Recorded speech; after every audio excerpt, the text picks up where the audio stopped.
for the Longhorns, trying to avoid the series sweep here today.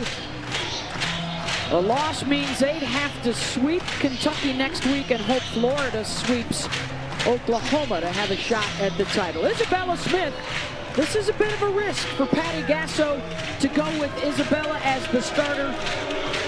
Has not had a whole lot of experience, guys, against the SEC this year.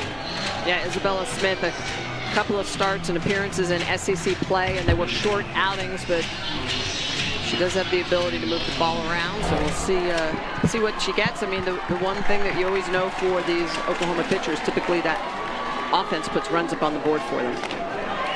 Well, I think the norm for Oklahoma has been to start Sam Landry in Game 3 for the 6 SEC series. She has been the Game 3 starter, so there's a bit of a mix for Patty Gasso and the Sooners right here. Gasso got complete games from the first 2 starting pitchers, so here comes Smith with Ashton Maloney. 400 hitters at the top of this lineup for Texas. Avoided the shutout with the 2-run home run in the 7th inning last night. And Maloney sends it the opposite way. Abby Dayton is there. 1 down.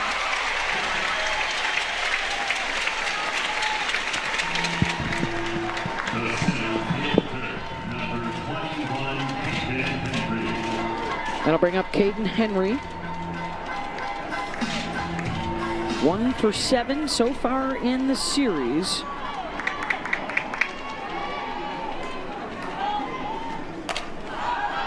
First pitch swinging, got under it, out into shallow center.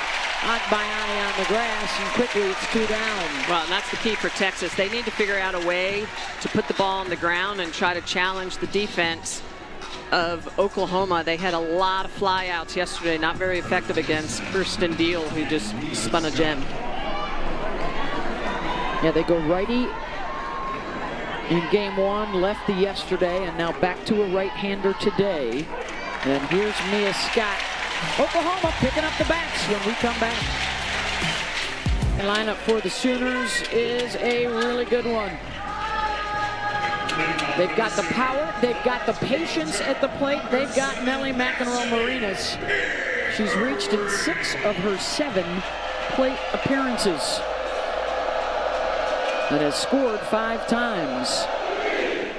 And the swing and the miss to start things off for Cassidy Pickering, waving at the rise ball.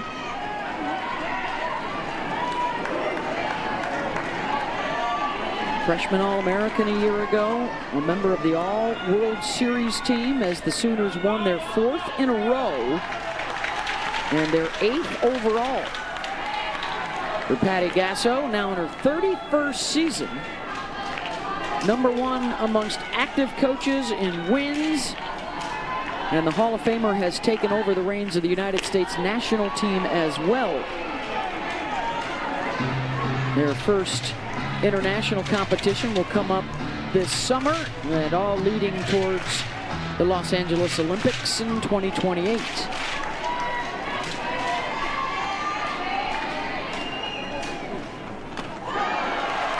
Pickering lays off that rise. Has a hit in both games in the series. Has driven in a run.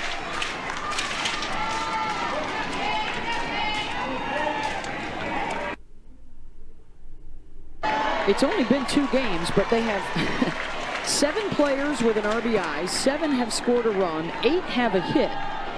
And they've also drawn 11 free passes in 12 innings.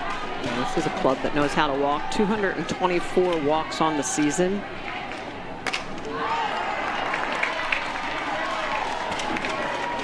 Cassidy Pickering, such a great eye at the plate. She's already a threat and understands, even in this top spot, that pitchers are not going to want to give her anything good to hit. Working from a 1-2 count all the way back to full.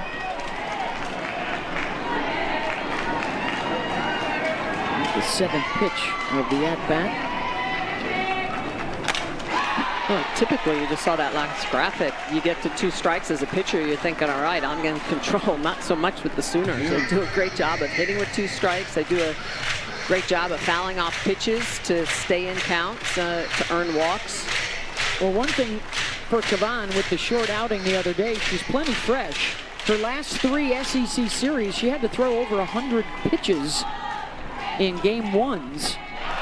And she loses Pickering here.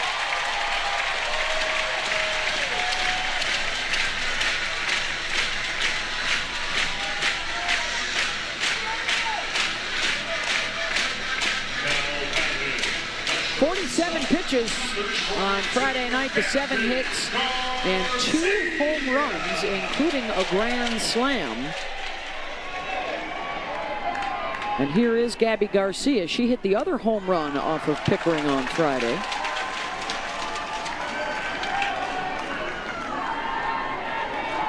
Her only hit so far in the series for the freshman out of Chandler, Arizona.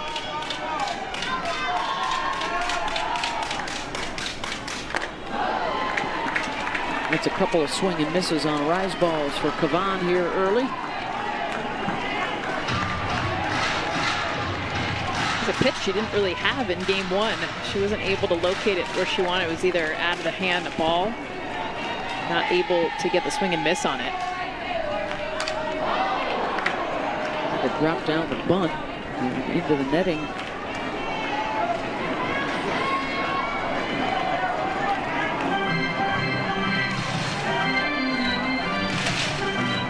The count goes 1-2. An OPS of over 1,000. And not only her first season, but also her first season now playing in the SEC. Impressive. Reaches there, and a strikeout for Kavan, 1 down. But that's something that Kavan was not able to do in game 1, and that's expand the strike zone. And this is a rise ball that is going to have a little bit of up, a little bit of out. It's almost like a stride, so it's going to run away from Gabby Garcia. First big out of the game for Tegan Kavan. That'll bring up Ella Parker, the sophomore from Los Angeles.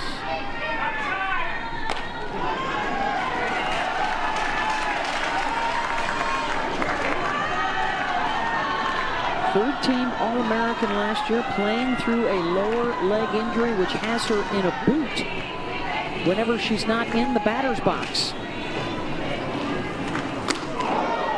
That's a 3rd swing and miss on a rise ball. Late spin. Excuse me. She's got that late spin going for her. You don't see Oklahoma hitters chase very often. It just shows you how much this pitch looks like a strike until it's not.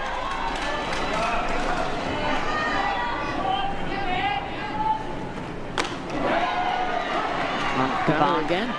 Yeah, Kavan, you tell she's changed her mechanics a little bit. She's really reaching deep, lowering that release point. It's a more competitive pitch, which is why Oklahoma's having a harder time seeing it. Getting underneath that ball move.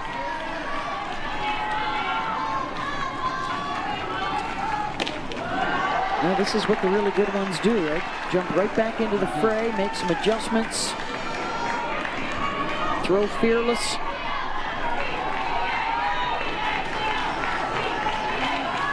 And now looking for back-to-back strikeouts.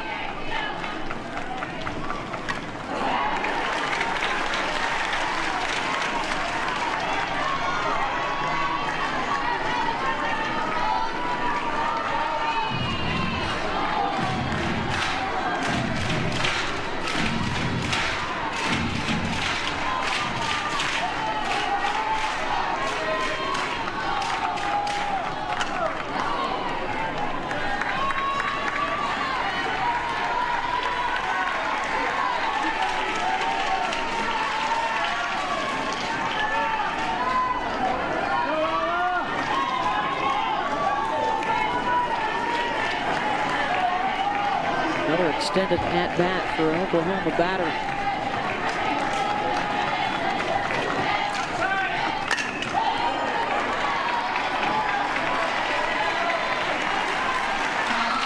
This one will be the 8th pitch to Parker. And this is where, you know, Parker, a harder hitter to strike out, only 11 Ks on the season. Does a good job of wasting pitches.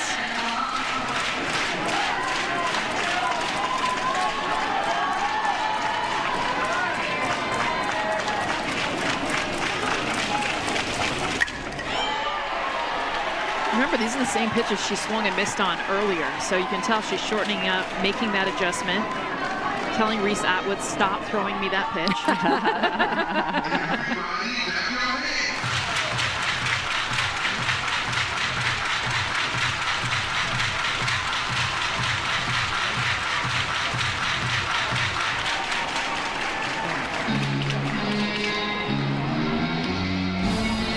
Hey, tonight the Phillies will take on the Cubs. Sunday Night Baseball has the series finale for you at Wrigley Field. 7 Eastern, 4 Pacific on ESPN, ESPN Deportes, and ESPN Radio. Coverage begins at 6 Eastern with baseball tonight.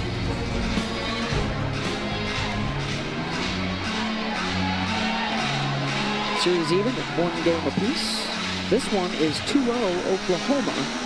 Going for the sweep tonight. Texas looking for their first win here since 2014.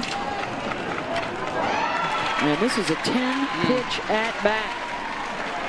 Continuing to make those adjustments. Kavan trying to get underneath that rise ball, and Ella Parker just getting enough of it to get rid of it.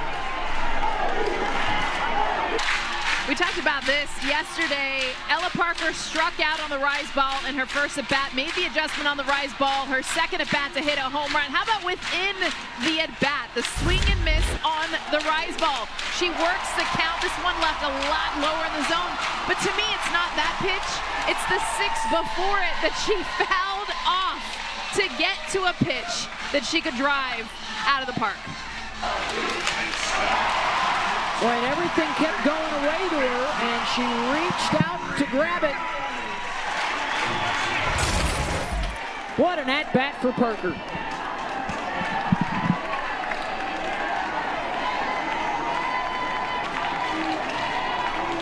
Third game in a row, Oklahoma takes the lead. And now Parker home runs in back-to-back games, and her bat is booming. Ground ball to Katie Stewart. 2 down.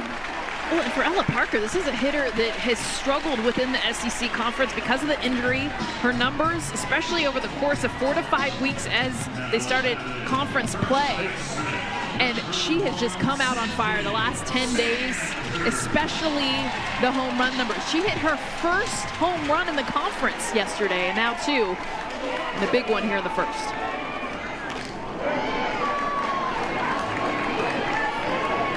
Yeah, her 17 games in March, she was batting .119. Her 11 games in April, she's now hitting .375 as Sydney Sanders steps up.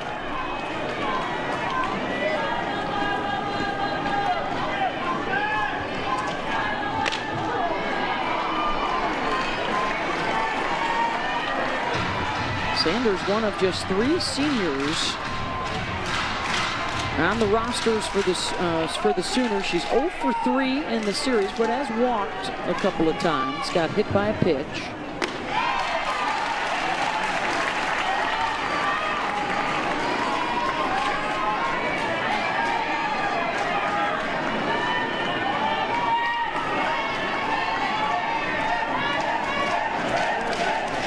Back-to-back appearances that the Sooners have been able to hit a home run off of Kavan. Did it Friday and now doing it again today. It's the 13th home run of the year that Kavan has given up.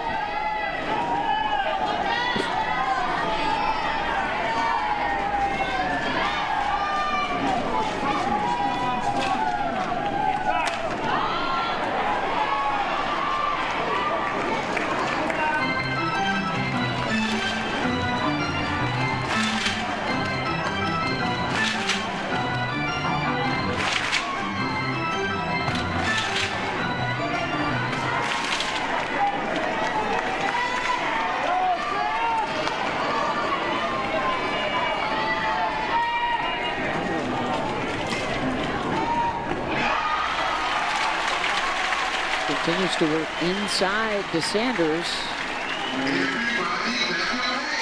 Already the second full count to the 5th batter she's faced.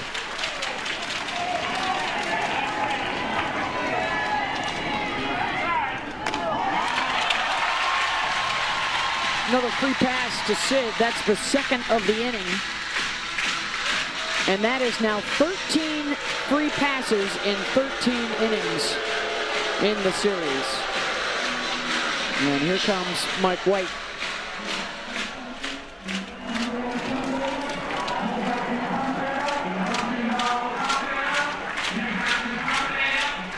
Hey, the Stanley Cup playoff first round continues tomorrow night. Got a couple more games for you on ESPN.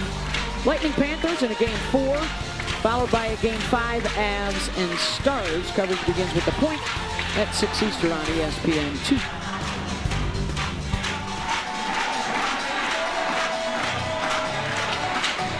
Texas trying to get things settled down and avoid a real crooked number on the board here early. Ilana Agbayani is the 6th batter of this first inning.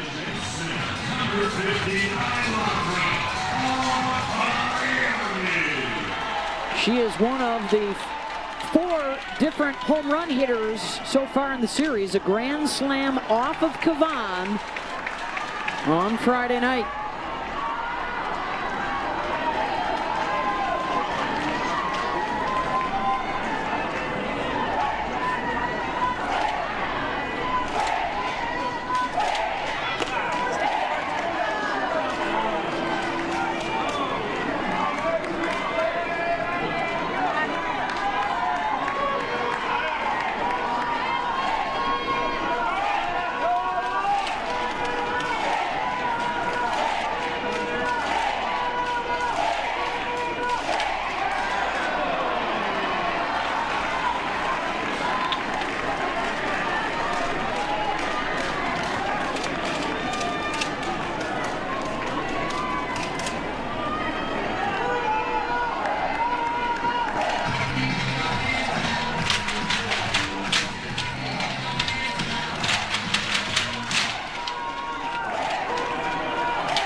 Agbayani with a 1-2 pitch.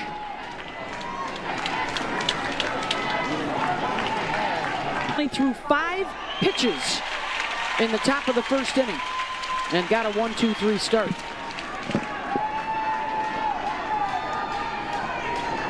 I think it's going to be imperative for this Texas offense to just make something happen, win every pitch offensively when they're up to bat. And I think when we talked to Mike White, one of the things he was a little frustrated about is that he felt like they were watching strikes and then expanding the zone and swinging at pitches outside of the zone. Mike now in his 7th season.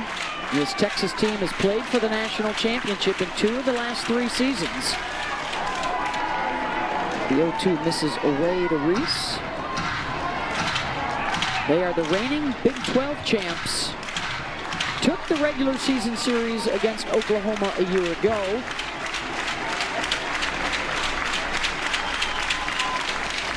Woo! Then the Sooners beat them for the Big 12 championship and beat them for the national championship. What's that one? That pitch was at our eyeballs. I mean, you can tell there's some frustration right now for these hitters, but again, expanding the zone. I am impressed, though, Reese being able to even get to that pitch.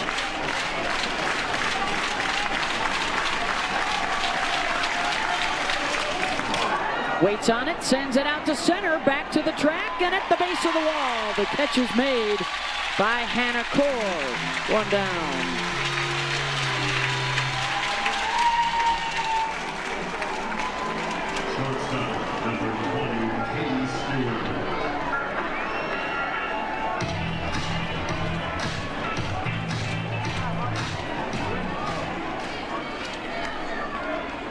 Here's Katie Stewart.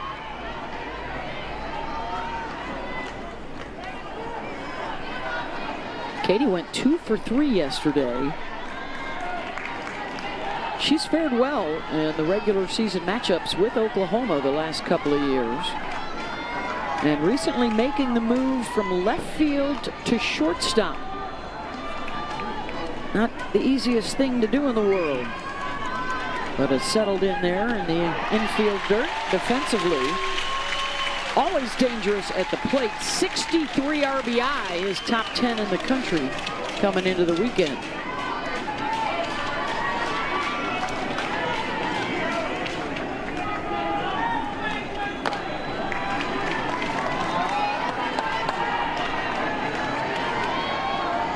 Right now, Isabella Smith, almost everything is off speed.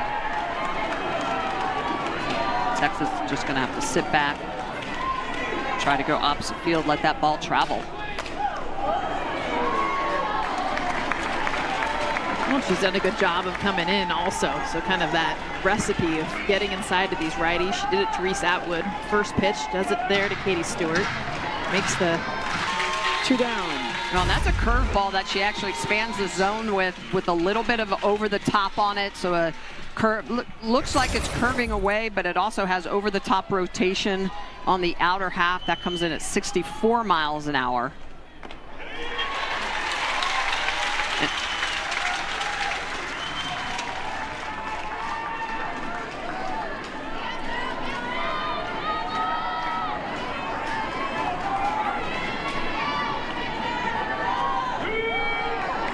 In the dirt. Game 1, Sam Landry started, kept Texas off the board the first 3 innings. Game 2, Kirsten Deal started, kept Texas off the board the first 6 innings. Patty Gasso pulled the right punch again today.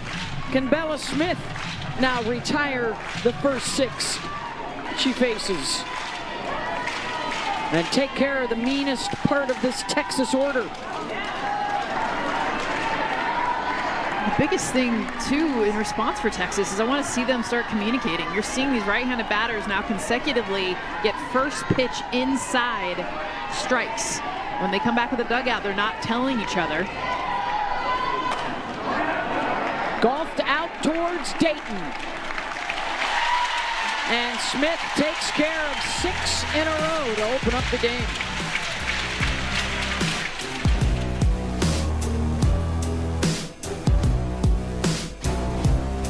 Texas doing it with the bat and the arm. Well, Oklahoma, Ella Parker, I mean, you think about what she's able to do in the adjustments of the at-bat. That's what impresses me so much, just a sophomore, but she got down 10 pitches, fouled off 6 in a row to get the cookie she wanted outside pitch. That's 2 home runs in 2 days, her first 2 home runs in SEC play. And for the 3rd day in a row, Michelle, a good start in the circle for the Sooners. Yeah, Isabella Smith has been outstanding. She's retired the side in order her first 2 innings. It's what this Oklahoma team does. They foul off pitches around the zone, they wait for the mistake, and then they punish it. And I'll tell you what, Bella Emmerling is one of the hardest swingers in the game. I mean, she just has the ability to whip that bat through. She leaves nothing on the table when it comes to getting that bat whipped through the zone. Only player in the lineup that does not have a hit yet in the series.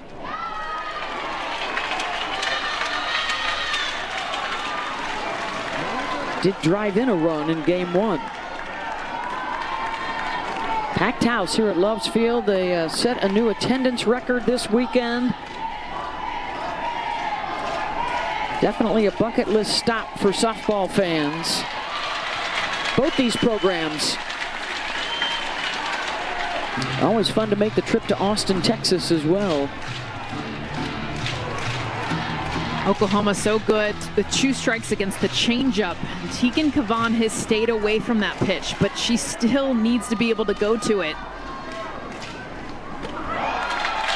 And that is the 3rd walk earned by Oklahoma in the first 7 batters.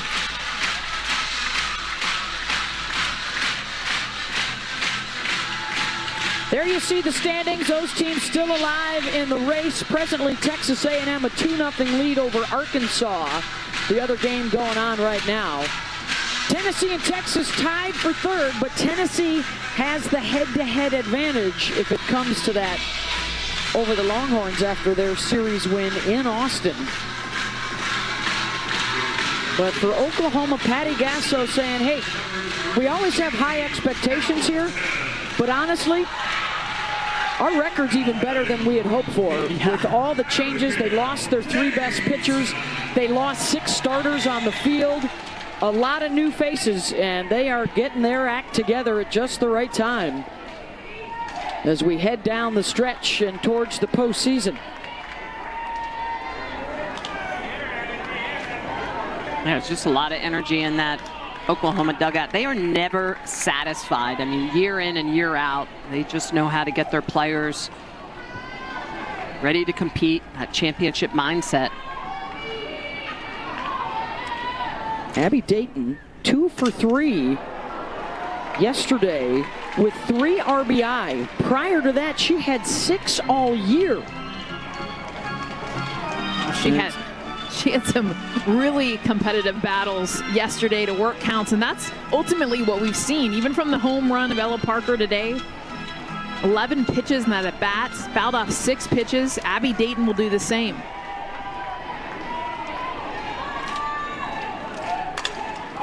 Just nowhere to hide in this lineup. They've scored a run in 8 of the 13 innings so far against Texas.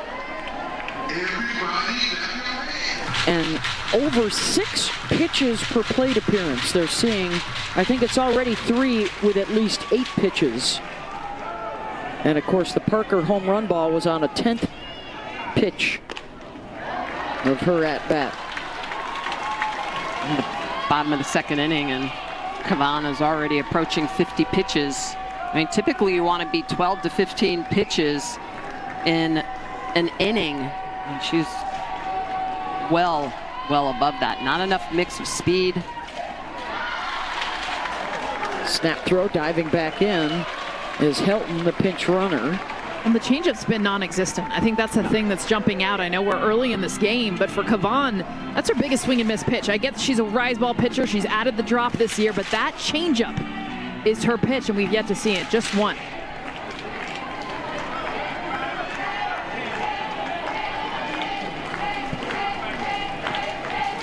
Two offering to Dayton. Rise ball at the eyes, and it is another full count. That is the 4th to the first 8 batters.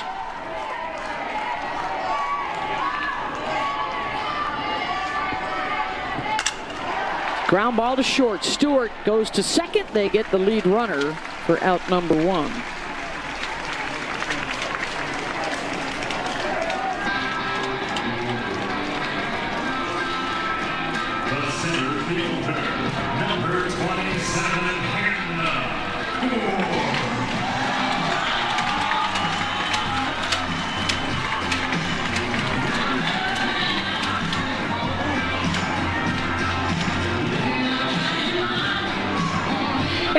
Tonight we've got Sunday Night Baseball coming your way. It's the rubber match, Phillies and Cubs from Wrigley Field.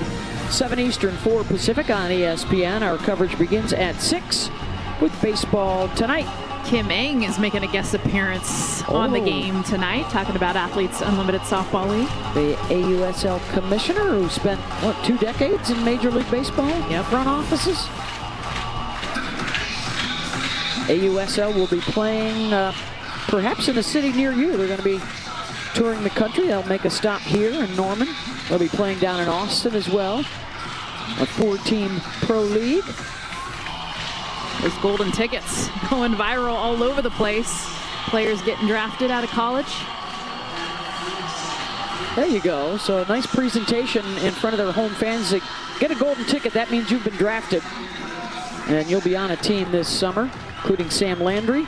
Jess, you handed that out the other night. Pretty cool moment. Draft will be on May 3rd.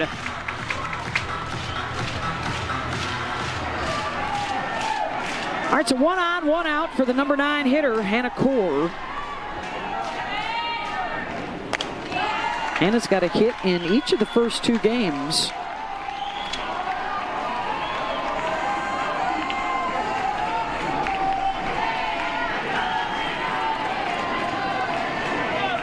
They really like her defensively in center field, so any of this stuff at the plate is gravy. Core launches that out to Quiroga, who's got it. 2 down. And here comes the top of that lineup.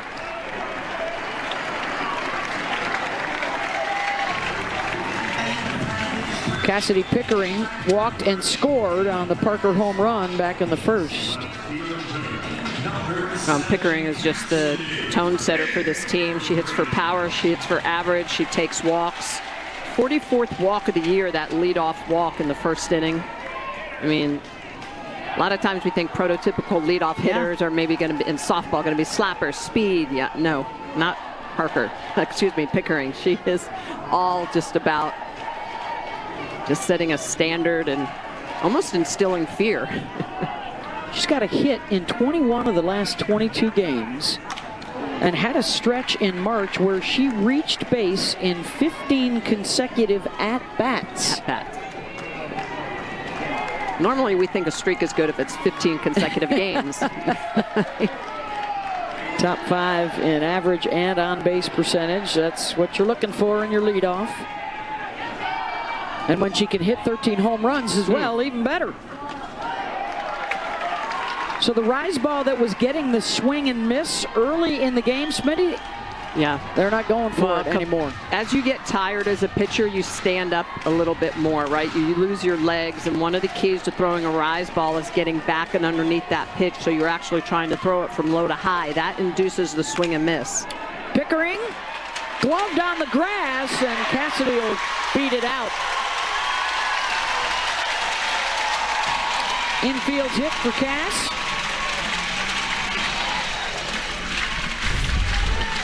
Take a look at where second baseman Leanne Good is, and you're going to see a little bit of body movement up the middle, and that little bit of a movement is going to keep her from being able to get back up and get Pickering at first. That's the other thing, being a lefty, she runs very well getting down the line. Remember, most of the year, Leanne Good was at shortstop. Yep.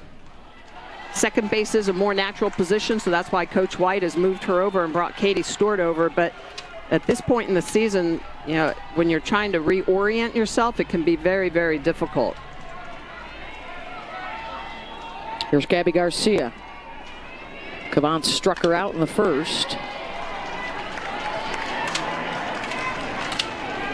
Freshman out of Chandler, Arizona. Contender for Rookie of the Year honors in the SEC, along with one of her teammates, Nellie McEnroe-Moranis.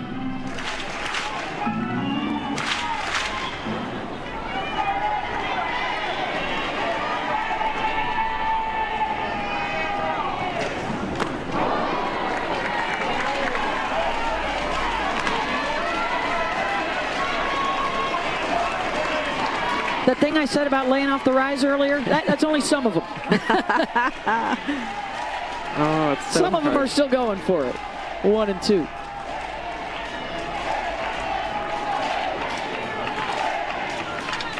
Right back to it.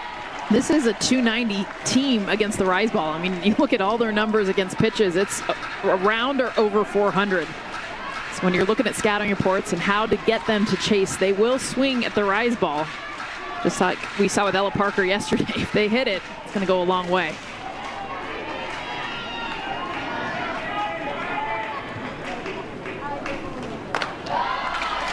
Two and 2.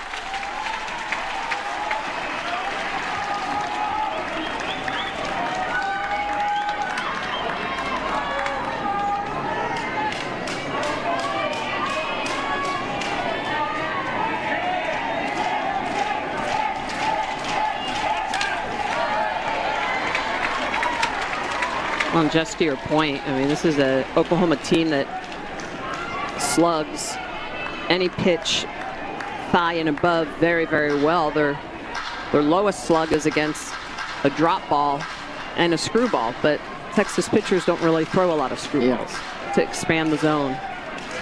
Not many pitchers do anymore. No.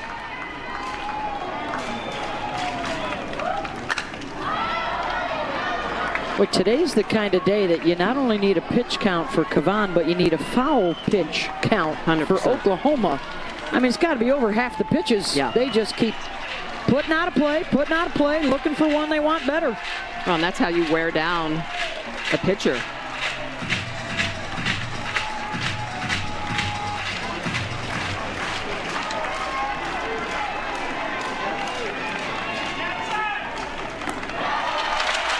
Another full count.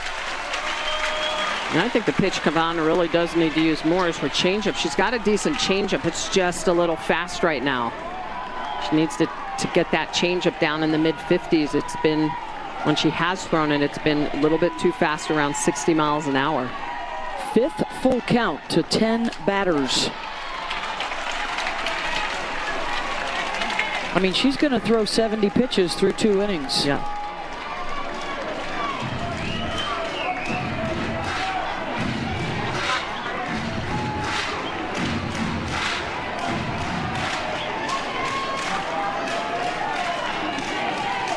Full count.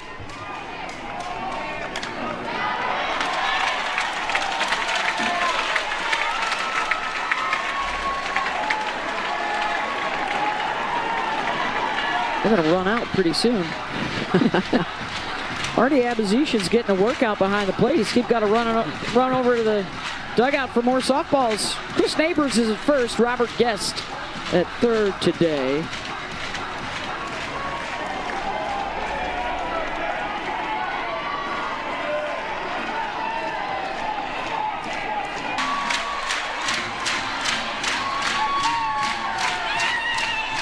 And make it a 3-run shot. We get the team lead. Oklahoma's home run. Gabby Garcia just ties it here. Her 14th home run. And again, like Ella Parker, 5 foul balls to get to the one that she could slug. It was an 11-pitch at bat. Parker's a 10-pitch. That has been the key for the Sooners thus far.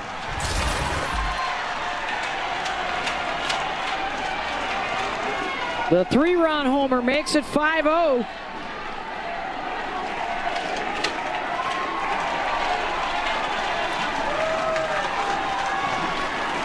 She's been hot. 3rd home run in her last 5 games. Just their bat path, ability to just elevate. We say it all the time, right? Elevate to celebrate, and they hit it from high to higher and just take it right out of the park.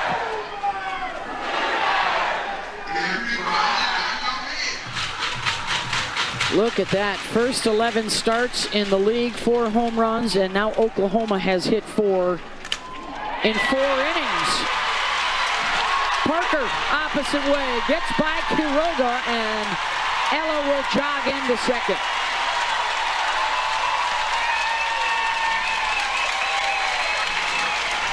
And this is why this Oklahoma team is just so hard to pitch to, because Parker is going to pull a rise ball for a home run, and then she's going to go opposite field in her second at bat. So you think I'm going to attack her on the outer half, and she just barrels that up, shoots it the other way.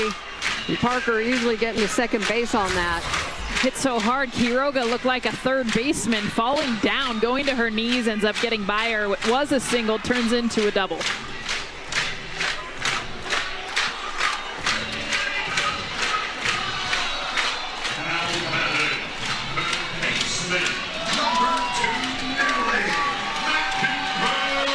That'll bring up Nellie McEnroe-Marinas.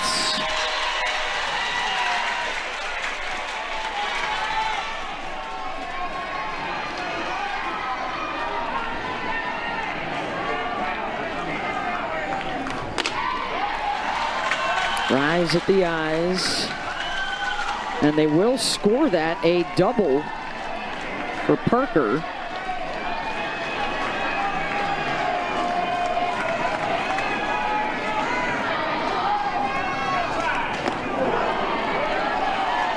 th double of the year for Parker.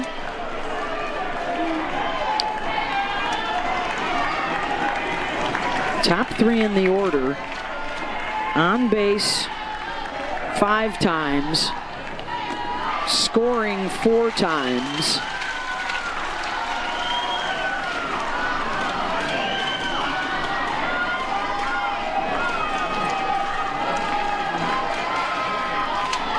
And Oklahoma looking to pour it on.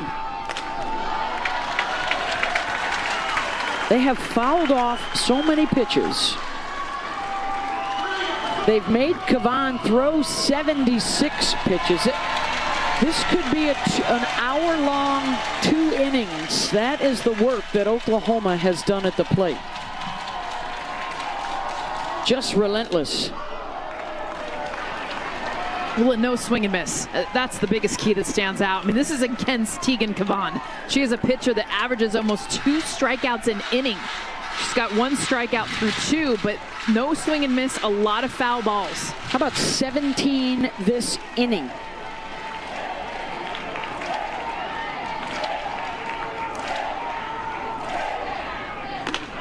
There's a swing and miss upstairs.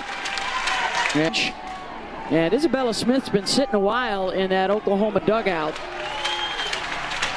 Ella Parker, a 2-run home run in the first. Gabby Garcia, a 3-run home run in the second. And Texas has yet to get a hit or a base runner. 6 up, 6 down. Here's Victoria Hunter. Has done the only damage in the last couple of days. A 2-run home run in the 7th inning last night.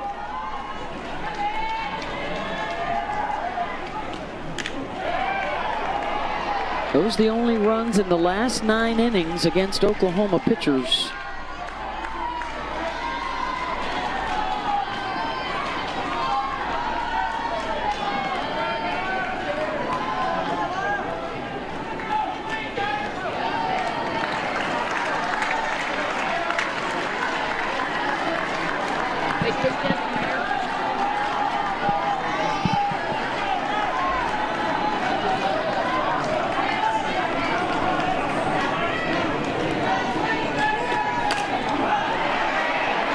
In foul territory, room for Nellie Mack. 1 down.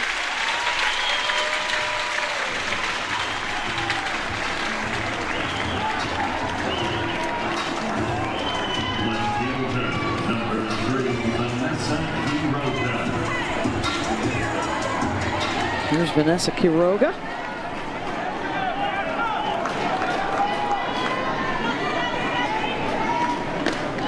One for 4 so far in the series. In a strange twist, guys, Texas fared better against the Sooners' #1 pitcher on Friday night than they have against the numbers 2 and 3 pitchers on Saturday and Sunday. Yeah. 6 runs against Sam Landry, the ace. But, you know, for Texas, it's been more of just a confidence, energy. I mean, they're not talking a whole lot in the dugout. You can tell they're frustrated. And it's a blow for them to see, hey, they're not even throwing the ace against you in Game 3. That's how confident they feel in this series. They've already won the series. And I think part of it, too, is because they did pick Sam Landry. I think for Oklahoma, it's a little bit, we don't want to show her too much, but also let's throw the changeup, a changeup pitcher that we know is effective, which is Isabella Smith. That's all she's been doing, is throwing a heavy dose of effective velocity. Ball on the corners, changeup coming in at anywhere from 51 to 54 miles an hour. And we're still taking your power away without our ace being in the circle. That's a double win for Oklahoma. Yeah, the slug for Texas drops dramatically, about 200 points against the changeup. Exactly. That's what they've taken away the last 2 games. And, you know, Jess, I could hit the changeup, but I wasn't a great changeup hitter. I had to sit. Like, I had to literally get my foot down early and think every pitch was a changeup and then just be quick to the hard. Squish that bug? Good job, Beth. That was a discussion on the car ride over here. Inside joke. Sneak that one in there. But you have to make an adjustment, right, Jess? I mean, it is pitch-to-pitch adjustment, knowing how you're being attacked and then figuring out what's your best way of counteracting what they're trying to do to you. Smith is 1 out away from getting through the batting order once unblemished. I mean, Patty Gasso probably couldn't have asked for anything more. Audrey Lowry, that she'd love to get the freshman who's been coming back from injury a look here in a big series.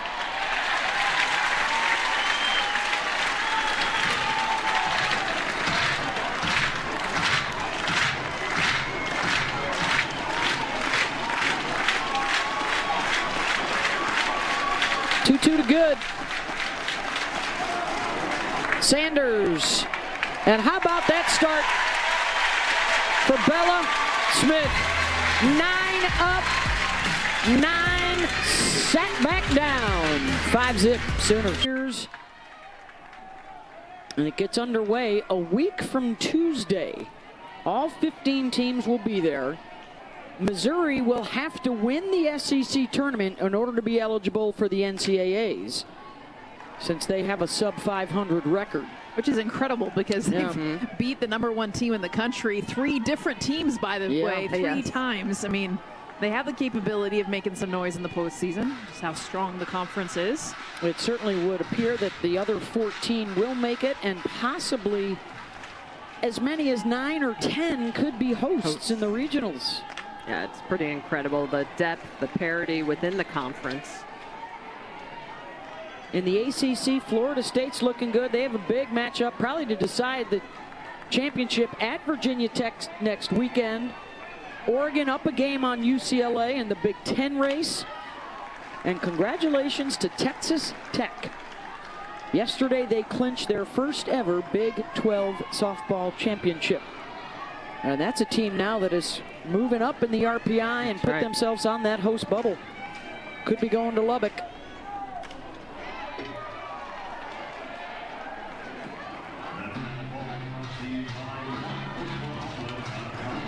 5, 6, and 7 coming up.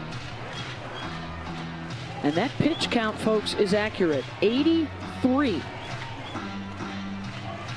through 2+ innings. Yeah. It's been a foul ball frenzy and then a couple of home runs.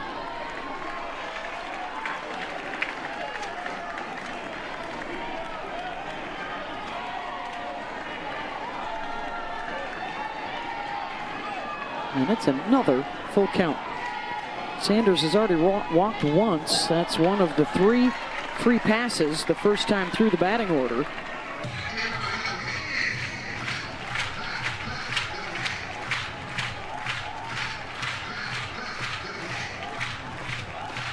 Look at the pitch breakdown. 36, then 42 in that second inning. Wow. And this already the 8th pitch of this at-bat to Sanders.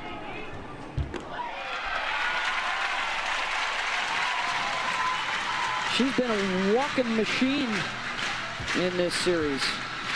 Well, now up, Ailana Agbayani had a grand slam. You guys, just her second home run of the season. It was a big one. Ended up being a difference maker. Oklahoma wins that game 7-6. But with the bases loaded, a big swing from the junior.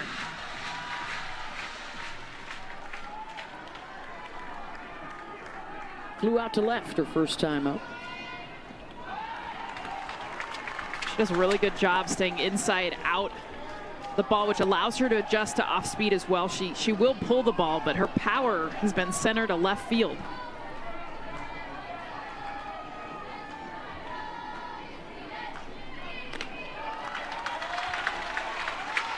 Saw the rise ball coming, 2-0.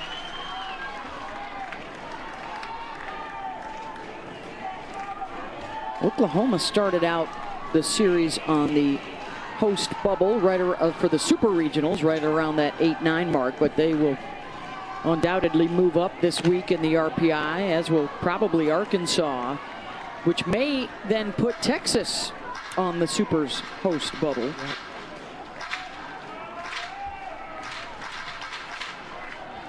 Going to be a lot of jockeying this last week to 10 days for the selection show. Mm-hmm.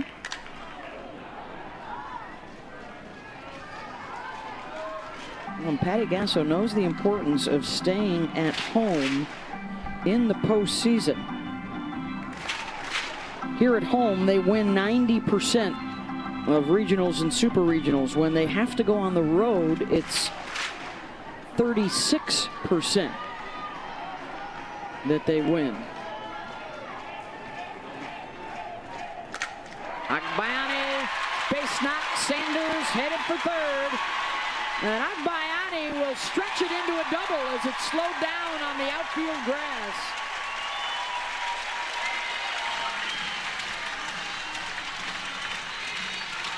so much pop off the bat for Agbayani. Look the way she's going to get all into this. This ball's hit so hard past the diving Leanne Good. And you could just see the turnover rate. Plays in front of her, no hesitation. She knows she's going to be able to make it into second. A double for Agbayani. Just a relentless offense for Oklahoma. 8th double of the year for Agbayani. It's hard to get to second base when you get it cut off by the right fielder. I mean, that's a play that you normally see all the time. Maybe you're rounding first base. You talk about the speed out of the box to turn that into the double. Just the pressure they put on defenses. It's only 5 hits, but they've already had 10 people on base. And they haven't even gone through the order twice. And now here's Emmerling. Walked back in the second.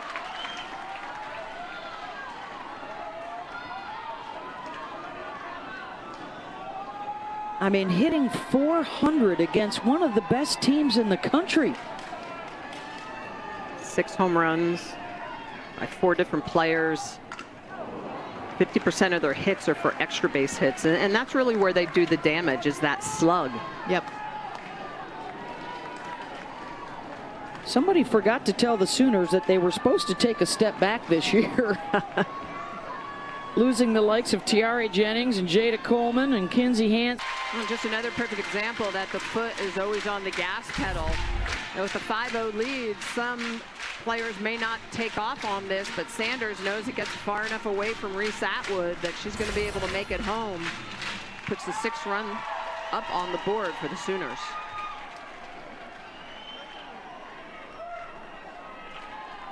Agbayani was able to take third base as well. That one had Patty Gasso jumping out of the way in that third base coach's box. Well, and remember, I know the Texas offense have been quiet the last 14 innings, but that game 1, they scored 6 runs. So Oklahoma understands what the Longhorns are capable of when they do get their offense going.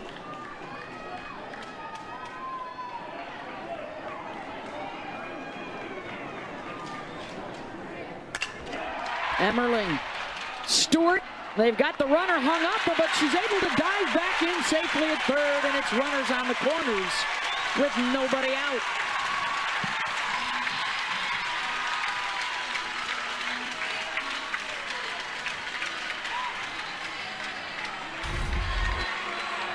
And Mike White may be looking to make a pitching change. And Katie Stewart does a good job to keep that on the infield. Thinks she's going to get Agbayani, but it's the speed. That's the other thing. And she comes on in relief here with 2 on. And the Sooners are already pushing up against that run rule in just the 3rd inning.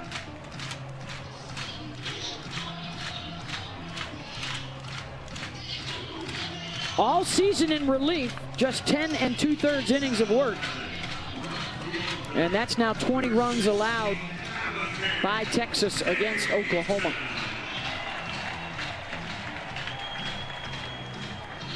Abby Dayton reached on a fielder's choice and scored her last time up.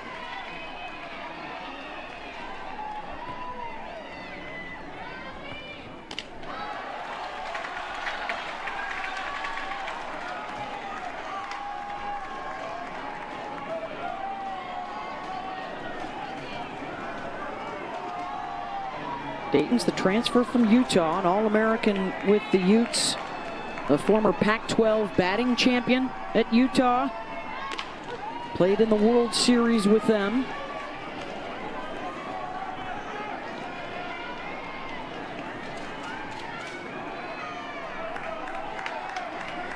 One of 4 transfers in their starting lineup today.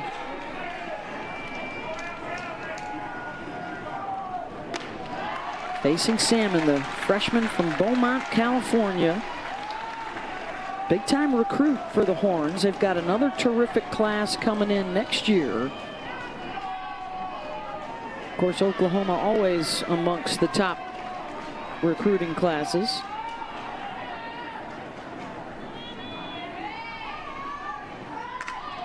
Dayton, they try the squeeze and it works.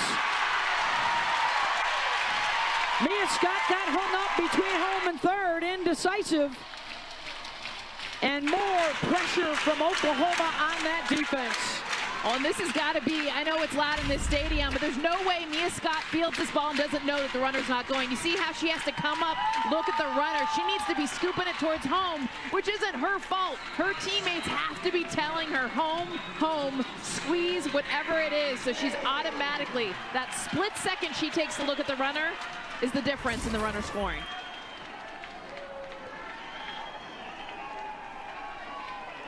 7-0 Sooners. 2 on base here for Hannah Core in the 9 spot.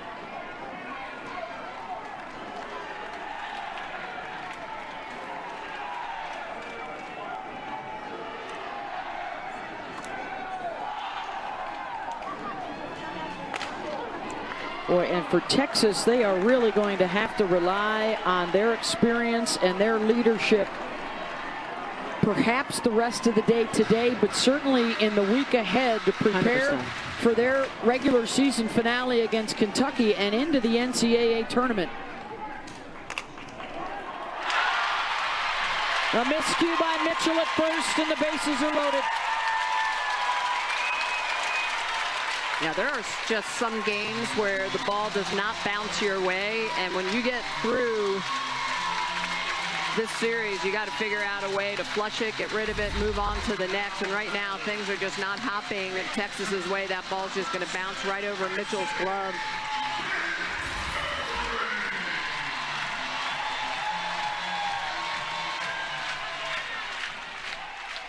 Six grand slams from 5 different players this year. They've already hit one in the series, and here's Pickering.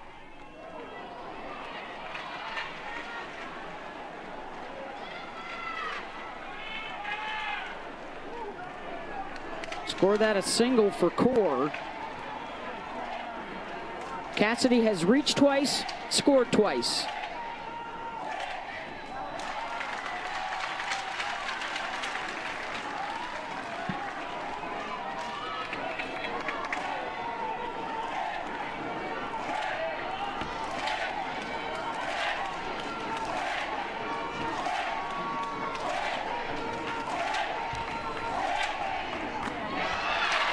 Goes off the rise, 2-1.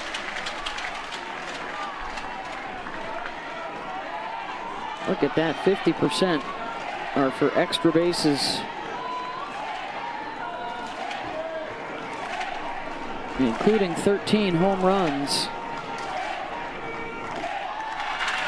Salmon being very careful here, but the next 2 due up have already homered in the game today. On Pickering and a leverage count. Opportunity to do some big damage here on anything close to the zone.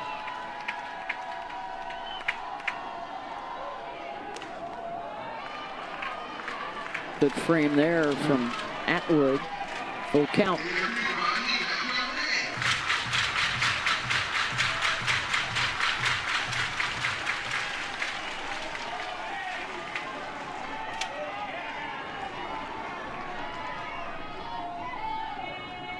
Pickering, swing and a miss, and a big strikeout for Salmon.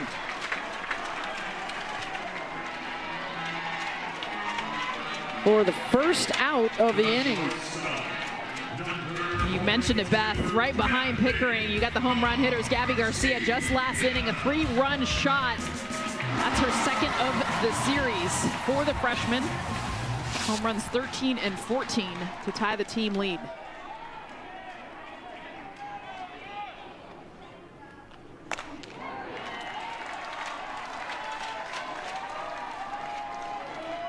Had a home run in 5 straight games earlier this year.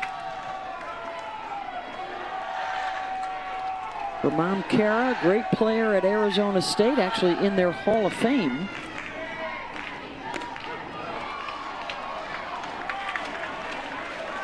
It was interesting because Coach Gasso said that, you know, she was really tight this fall and I think wanted to make mom proud, and all of a sudden flipped the switch and wasn't really worried about it anymore. And it's doing Quickly matured. exactly. Saw that changeup coming. I just love that we can even talk about the fact that your mom was a stud, daughter, Division I, All-Americans.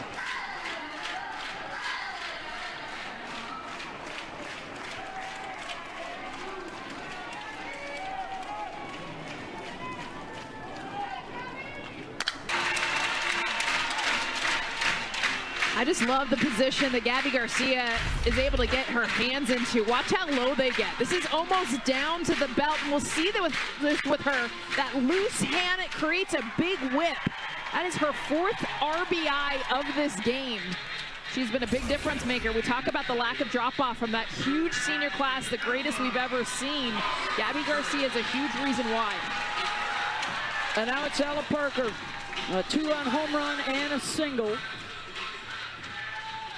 Top of this order getting their first look at the reliever, Salmon. Just outside the line. Hey, we got Stanley Cup playoffs coming your way. Our first round coverage continues. A Game 4, Lightning Panthers. A Game 5, the Lanch and the Stars. That's Monday night on ESPN. Coverage starts at 7 Eastern.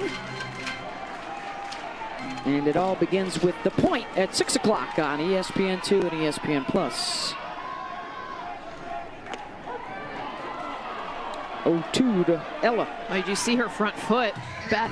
She was almost out of the box, stepping to look middle away. They came inside smartly, kind of catching her cheating a little bit on the away pitch. Double play depth for Texas here. Parker swats another one into the screen. That's how they're able to foul those pitches off. We'll see, starting with that open stance, but when that front foot kind of hovers over the ground and then comes closed, they're stepping towards the shortstop to be able to reach the pitches that are away. Well, and they're so educated knowing that Salmon throws a really good screwball, protecting on the outer half. Didn't really see her do that against Cavan because Cavan did not spread the zone in that manner. So talk about having the book, right? Talk about major leaguers having the book on pitchers, knowing what they're going to see, what they're going to face. I just love the athleticism that she keeps her front foot in the air that long. Yeah. Keeps that balance.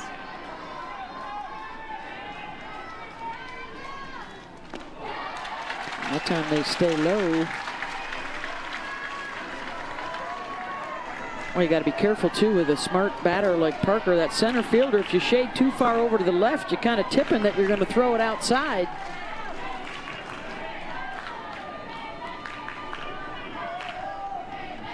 Atwood leans that way again, misses away 2-2.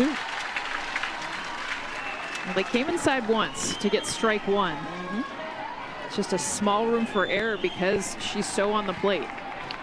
Dayton's at third. Core at second, Garcia at first. Parker, the throw to the plate, down to first, double play for Texas.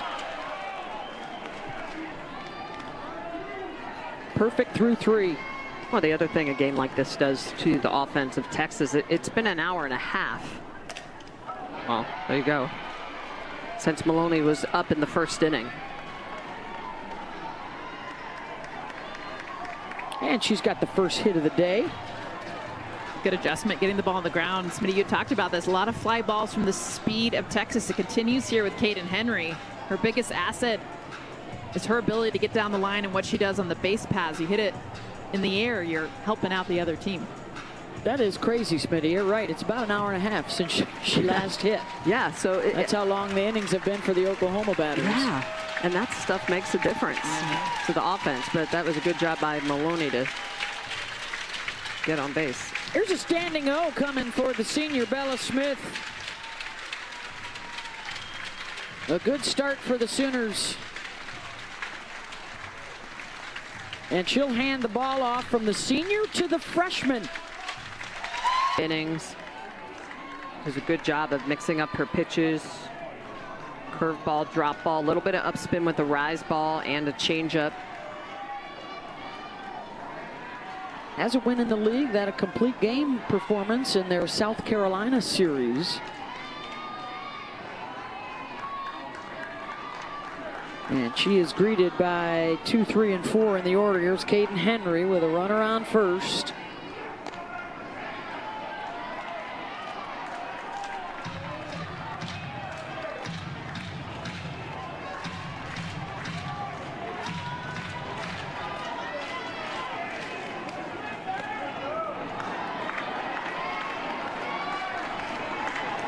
First pitch, too, for Page in the warm-up hit the backstop about 20 feet off. So I'm sure there's some nerves coming in relief mid-inning.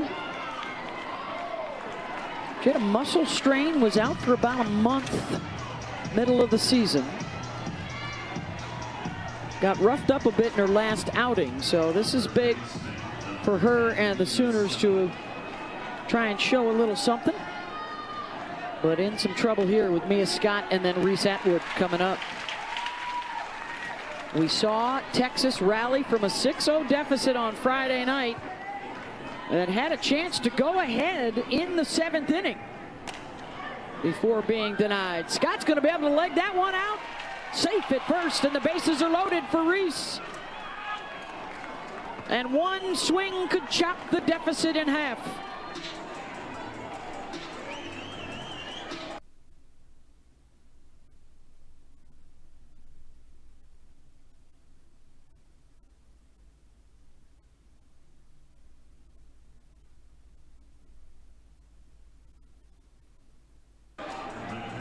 Where just a miss hit, legging it out, getting it, once it gets all the way over to Ilana Agbayani, Mia Scott able to get this one with her speed down the line.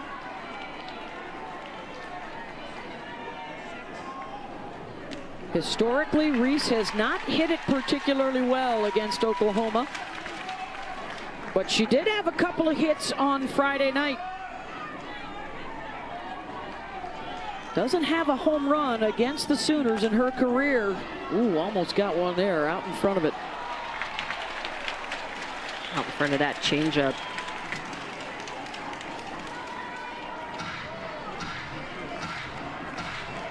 Oklahoma had a chance for a slam last inning, and now Texas with a chance. Damage. Well, you're kind of waiting for Reese Atwood just to barrel one up. She was so quiet yesterday. Does a good job because she's wide in her legs. Able to just meet this pitch. Gets around it. Outside pitch. Hits it hard, though. So hard. Only one run can score. Yeah, consecutive back-to-back changeups trying to mix speeds on Atwood. She hit that pitch very well in the first game as well, just respecting the power that she brings. Stewart, another well-struck ball out to left, and that'll drive in a second run for Texas.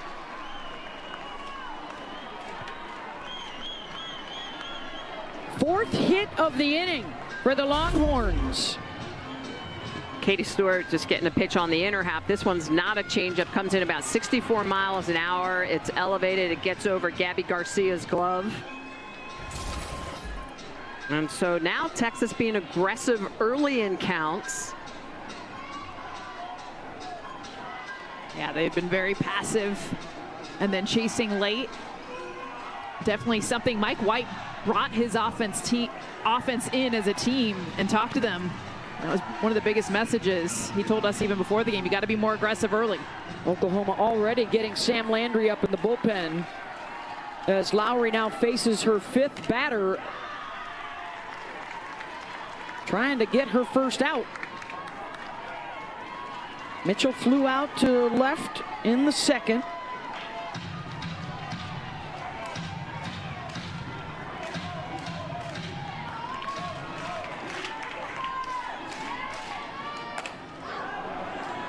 Out to left, back it. Just missed a grand slam. This had so many things going. Julie Mitchell hard off the bat, but high. Hannah Core does a great job of actually timing this perfectly. It hits her glove. Would have been an amazing catch. Comes off, ends up being a long single, but 2 more runs in for Texas. And that might be all for the youngster. Tough go of it for Lowry. And it will Victoria Hunter. Peyton Monticelli is all about the velo.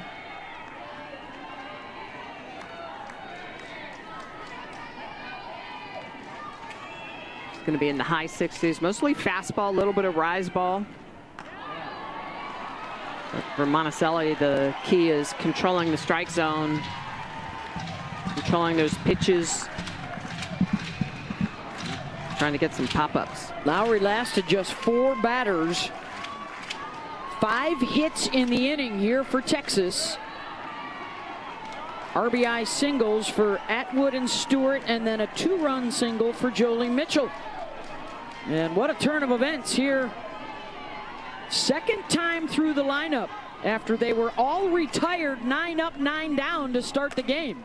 And that one's going to get through. Waving Stewart around, headed for home, and she's in.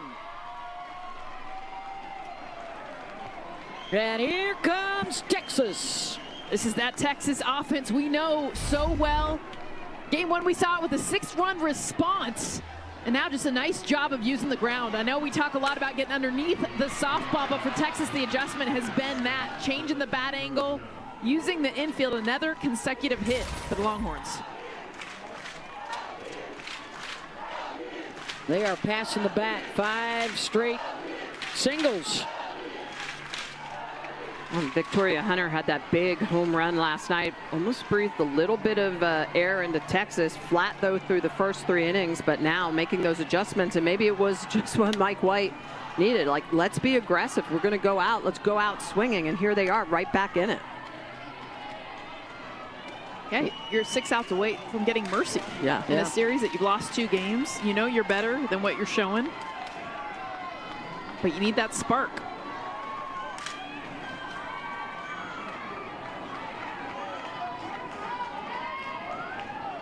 Top of the order, driving this bus, and now carrying it through to the bottom. Quiroga is the 8th to the plate.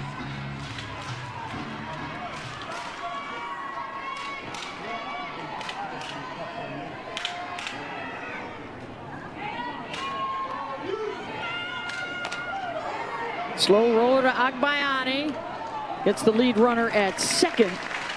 1 down, and now runners on the corners for Leanne Good in the 9 spot.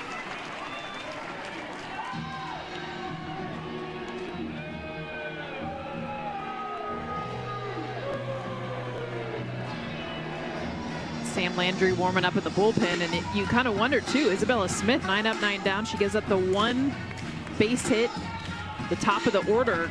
They pull her. She had really kept them off balance.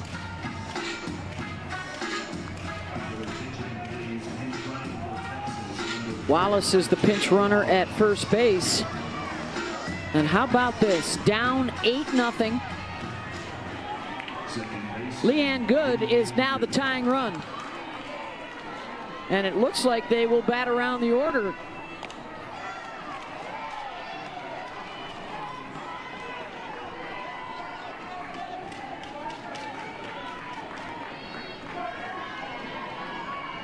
Leanne grounded to first her last time up. Hit and run was on. The runner Wallace headed for second.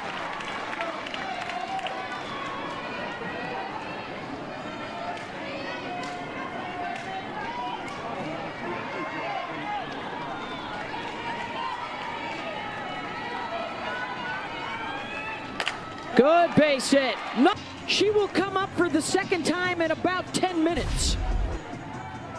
How about Leanne Good just being able to get around on a changeup, bashes that through the 5-6 hole. Monticelli doesn't throw a lot of them, but Good not fooled by it. Pops that through, puts another run up on the board for Texas.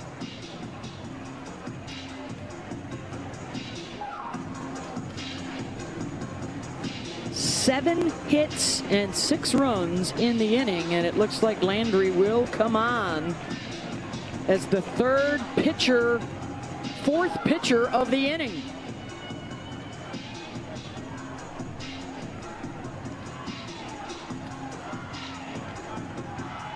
What a wild turn of events. here in Norman. No, Monticelli's going to stay.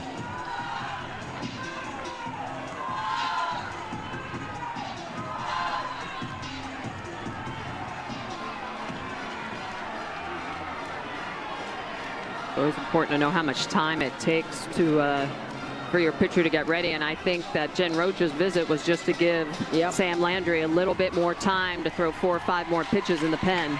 And now Landry will come on, the game 1 winner on in relief. One of them, a single.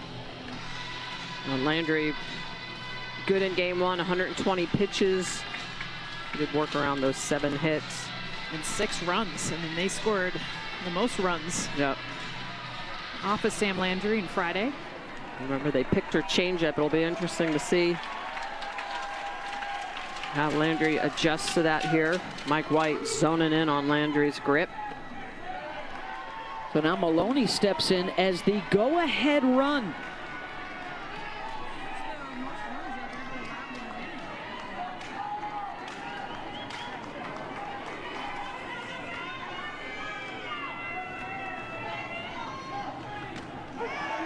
Catches the corner, 1-1.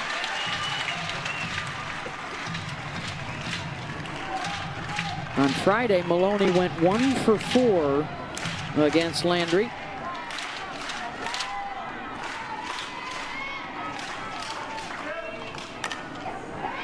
Charging at third, Nellie Mack makes the play to first. 2 down.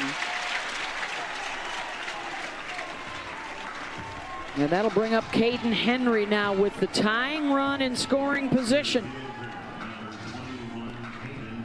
Wallace and Good are aboard. Henry walked and scored earlier in the inning. Does so well is the consecutiveness. They pass the bat, they earn the walk, or they hit the hit, passing the back, and finally Texas able to do that themselves, get right back in it. All 9 reached base, 6 came home. And now how does Oklahoma respond to taking a punch? They were cruising through the first 3 innings.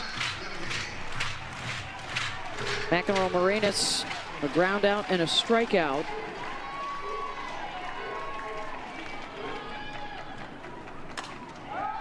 Pops it up. Mitchell's got it. 1 down.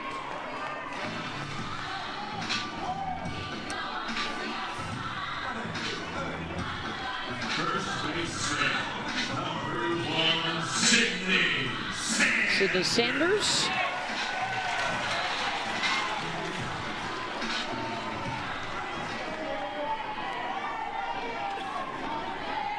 Five free passes for Sid in 3 games so far.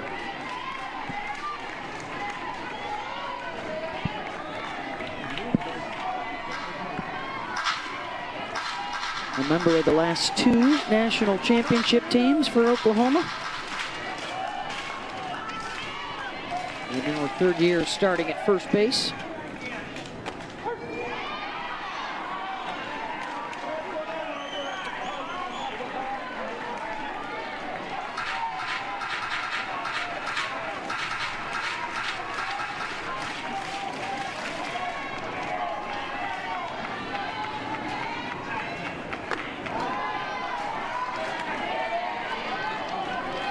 Atwood there signaling she wanted that up above the zone.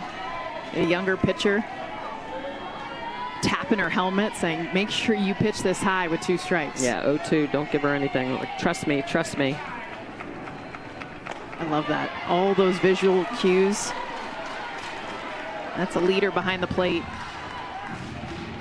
You can yell all you want, but it's also the visual. Well, especially on the inner half for young pitchers, it's scary at times. You're not quite certain of your control to be able to throw inside. And gets the strikeout there, 2 down. Salmon just has good movement. She steps to the left, so she's got that natural screwball, natural upspin. So especially getting underneath the hands of the righties, got that somewhat unique release when she's stepping left, snapping off hard right, arm side. Big strikeout for the freshman. Her second. And with 2 outs, it's Akbayani.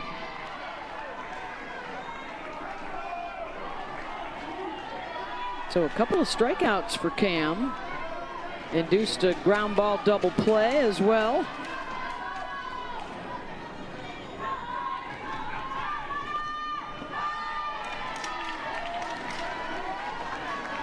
She'll also flip that pitch in at about 46 miles an hour. And that's the key. You could throw a changeup, and I think that's the thing Kavan needs to go back and look at is the velocity of her changeups. It's a little bit too fast.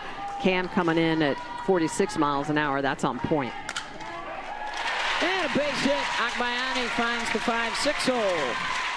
If we could do a replay of all the hits that Akbayani has gotten just in this series alone, left field she is absolutely owned. Saw the grand slam to left center, but this is just taking her bat 80%, just literally getting to the ball where it's pitched. She has such great bat speed with her hands, pokes it through the 5-6 hole. Isabella Emmerling has walked and reached down a fielder's choice, scored a run.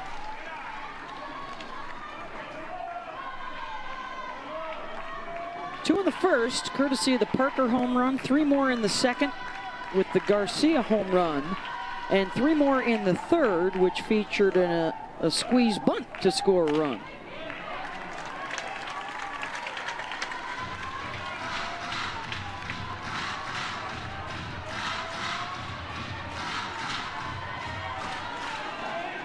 Hitters have been working the pitching staffs this series. It's been tough to be in the circle. Skies that to shallow center, and Henry will call off good to make the play. Led this one 8-0, and then a 6-run 4th inning for Texas. Sam Landry is their 4th different pitcher.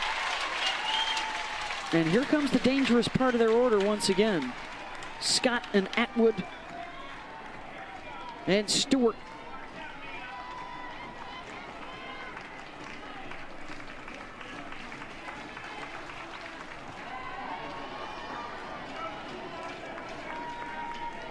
There's been so much offense, so many foul balls. This is just the 3rd at-bat in 2 hours for the heart of the Texas order. Yeah, it's crazy. Of real time.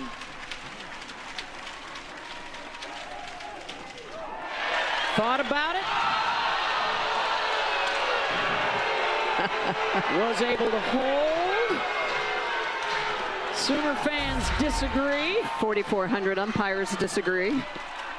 It's hard to tell from that angle. There we go. Oh, she went. Oh, yeah.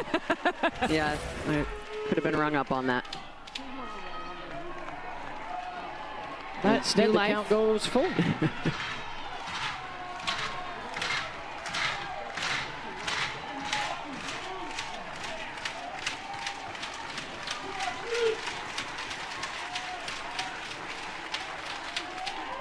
Ooh. Almost hit her, but it's ball 4. And so the tying run comes to the plate.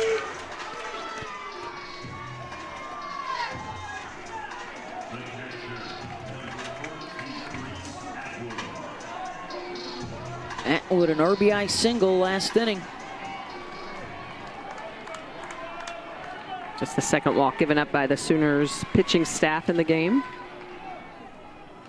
Best slugger in school history has another chance here to get to 200 career RBIs.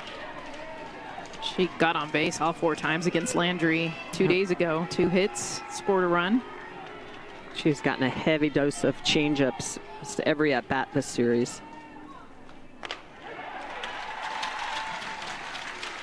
Coming in on the corner, 1-1.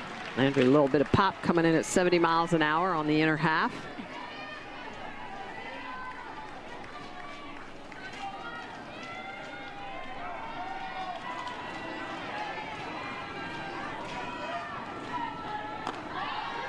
Lays off the rise.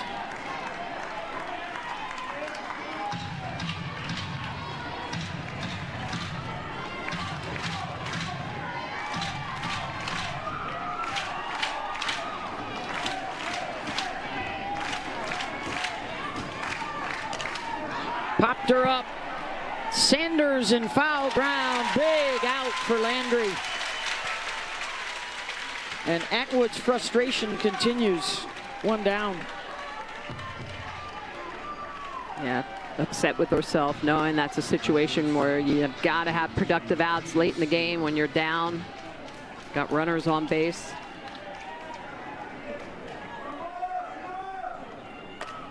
Stewart drills that to center field, all the way back. She tattoos it.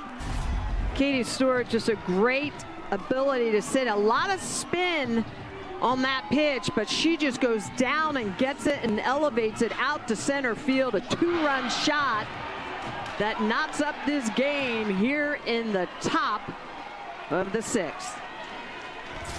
Check that 5th. What a wild finish to this Red River rivalry in Game 3. Texas trying to salvage a win.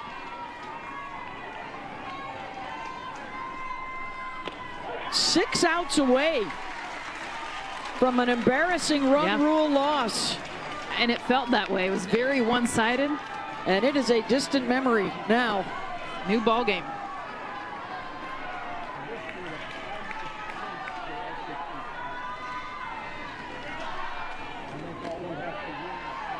Texas has not won in Norman in 11 years. If they can get one this afternoon, that drops Oklahoma's lead in the SEC to a half a game with 3 games to play.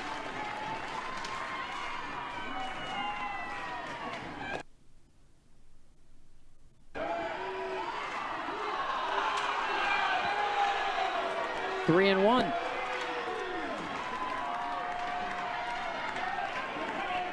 They started out this game 0 for 9 without a base runner, and 8 for 12 since then. And now they've got the go-ahead run aboard with 1 out. Second walk of the inning given up by Sam Landry.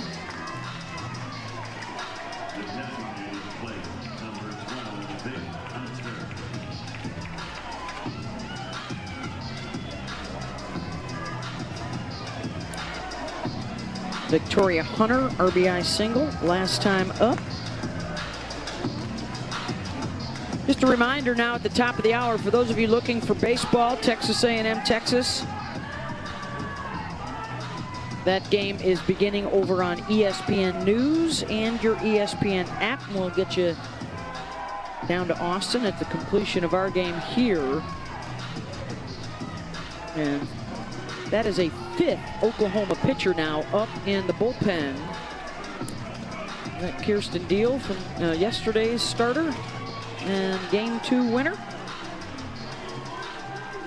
And she was outstanding yesterday, threw 115 pitches, so we'll see if they keep her out in the bullpen.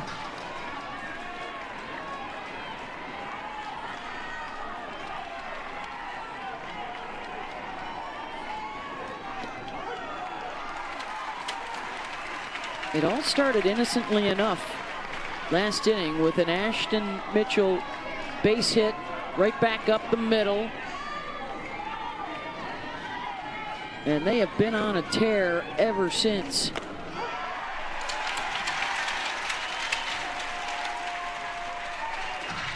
That was when Patty Gasso lifted the starter, Bella Smith, and Texas has just battered this bullpen. Swinging and a miss there from Hunter, 2 down.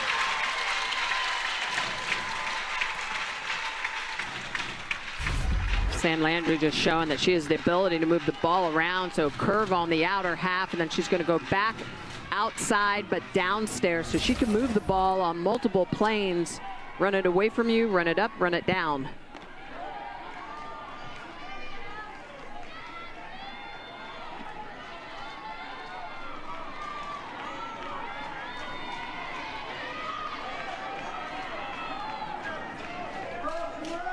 Here's Quiroga.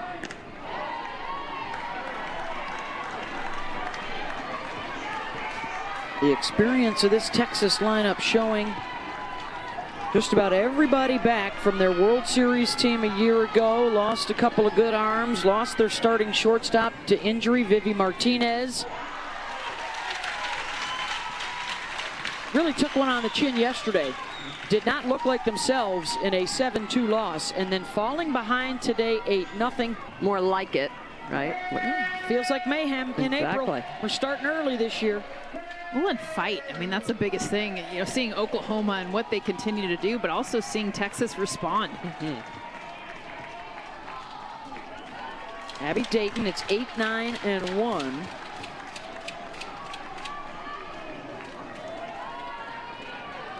These two clubs, 2 of the 6 teams still with a shot.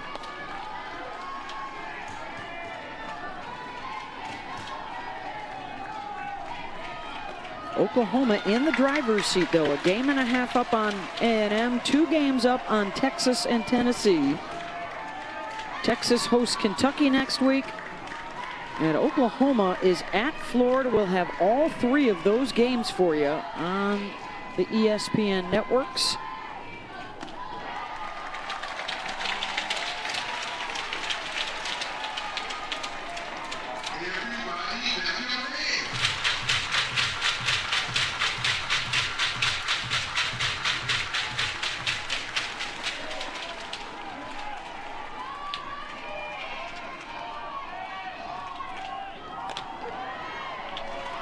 Full count.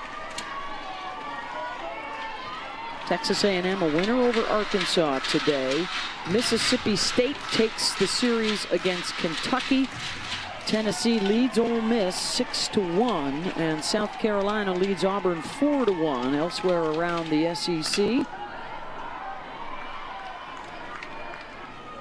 Oregon a winner over Indiana, so they will stay in first place in the Big Ten.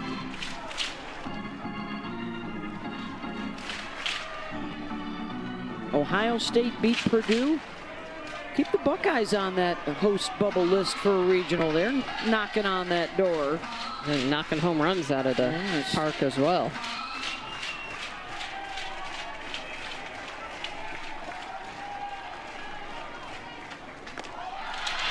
And the walk.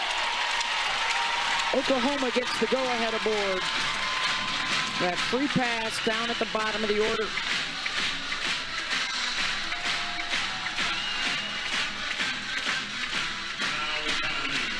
Fifth walk of the game given up by the Longhorns.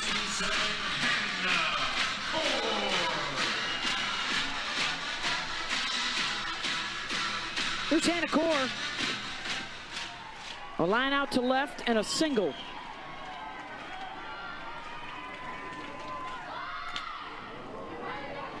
Trying to put down the sacrifice.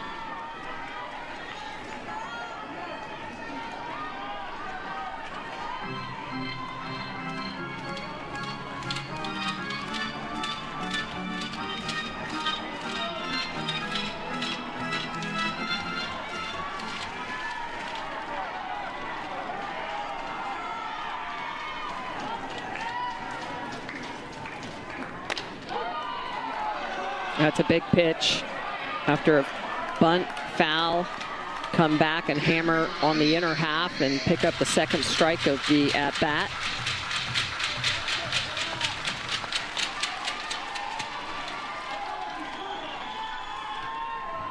Oh-2 from Cam Salmon. Just missed away. Something you'll see too with these Sooners, how comfortable they are with 2 strikes. Taking the pitch that's maybe just off the plate, barely a ball. Usually you'll see more chase. They're so patient even with 2 strikes. Got her with the changeup. 1 down. Well, that pitch has been very effective today. Again, it's all about the speed differential. 45 miles an hour, just drops it off. Look at the way it's got that backward spin. So that's a flip change. She's going to lead with the pinky. Knee buckling Hannah Core. And swings through it. Big first out of the inning, non-productive. Here's Cassidy Pickering at the top. A walk, a single, and a strikeout.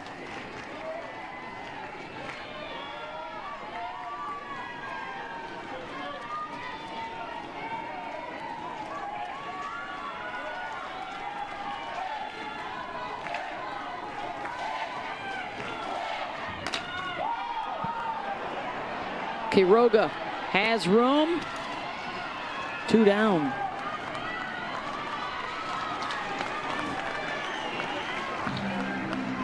So the next 2 up are the home run hitters. Gabby Garcia, a 3-run shot and an RBI single today.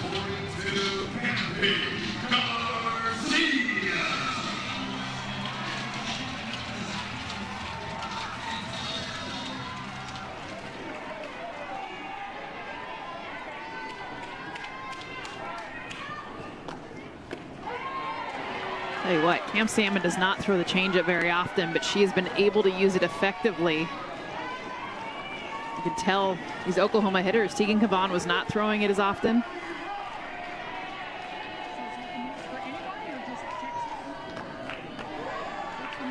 And to your point, Jess, is that Cavan's is almost more off speed at like 61 miles an hour. I think some pitchers have to go back to a pure changeup. Pure changeups are in the high 40s to low 50s. That you need that 20% to 22% velocity differential to really knee buckle hitters. Because when you're only about 10 miles an hour off, let's say you're throwing 70 and like Cavan comes in at 61, that's not enough time to miss the barrel. If you're staying flat through the zone with your barrel, you can catch that on the way out of your swing, and that's what happens a lot of times on off-speed pitches.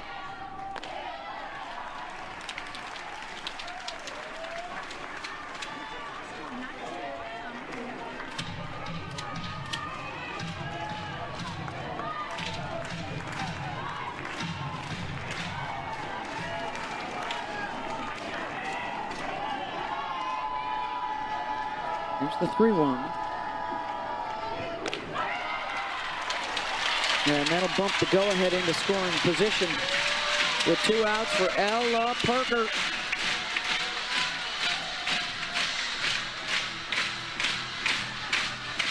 Well, Ella Parker, 2 days, 2 home runs. And this one back in the first inning, this is what got the Sooners on the board. 2-run shot on that changeup.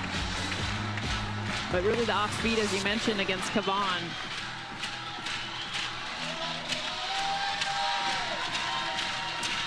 And a long conversation here, Patty Rue Taylor and Salmon, on how to pitch to Parker.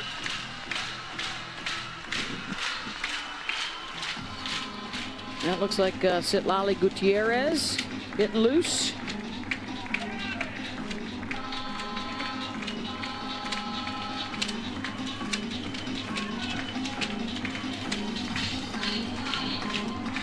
Ella's batting .500 in this series with a couple of home runs.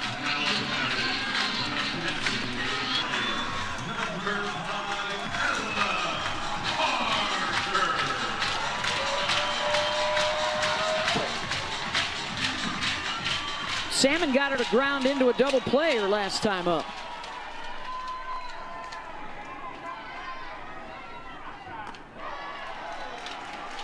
Rise is high. Good job by Reese Atwood to keep that from going to the net. Series. They have not won here in Norman in 11 years.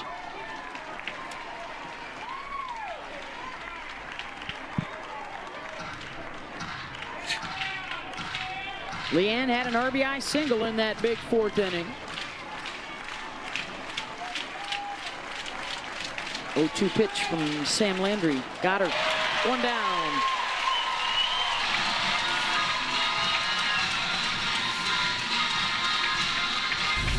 Landry's starting to really spin that rise ball at the top of the zone. You can see the way she cups and gets underneath that pitch, kind of gets that wrist almost off to the side.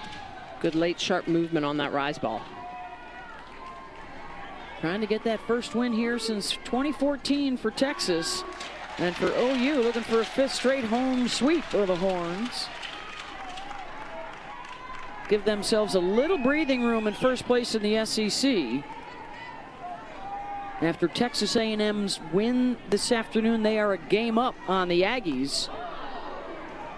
2 on Texas and Tennessee.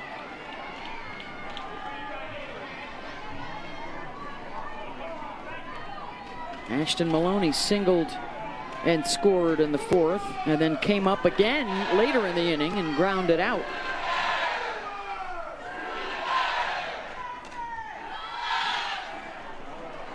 Fouls off the jam job. Landry getting ahead in counts here.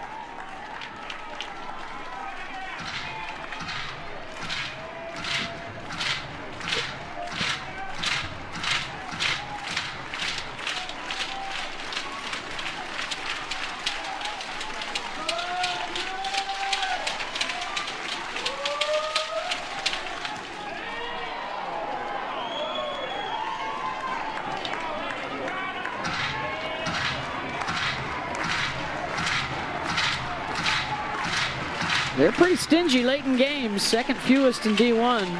Runs allowed in the 6th or 7th.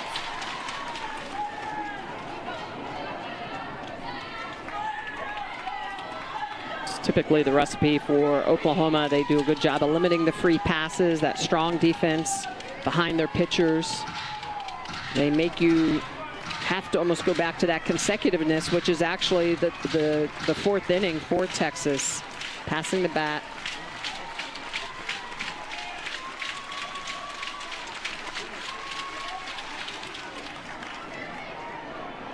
Another one fouled away by Maloney.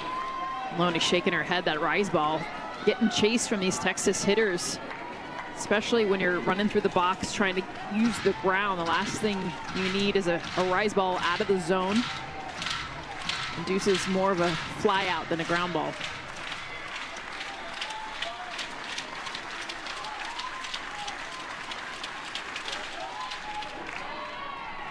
Good work from Ashton. Now it's full count. Yeah, it was down early in this count and has worked it back to full.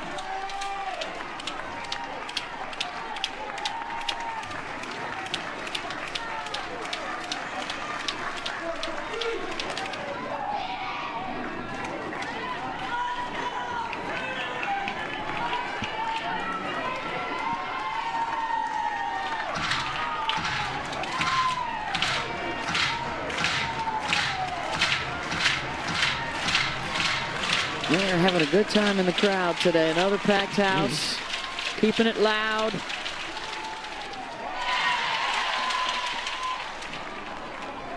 Just gets a piece of that changeup.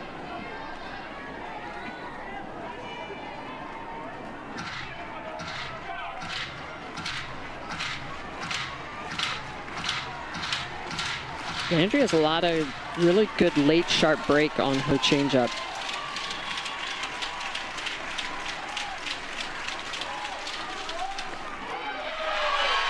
Strike 3. Back to back for Landry, 2 down.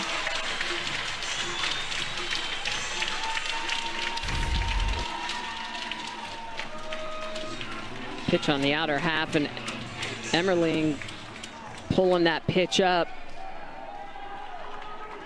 Landry giving some love to her catcher. Pitch looked a little low, but yes, it did. Yeah. It's one of the things that Patty Gasso, when we talked to her at the very beginning of the season, she said the best part about Bella Emmerling is her ability to steal strikes. She does such a good job of pulling pitches back into the zone. There's Henry.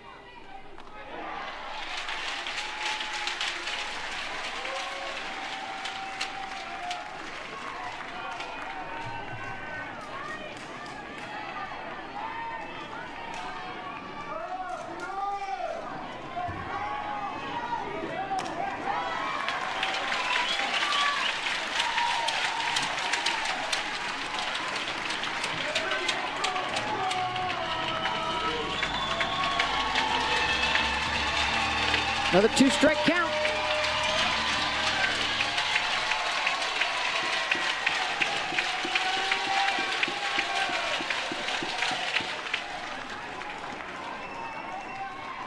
Creates such a great angle, Sam Landry. Stepping towards the first base dugout. and then off the hip to these lefties. It looks like she's jumping towards you, but then the ball is going away.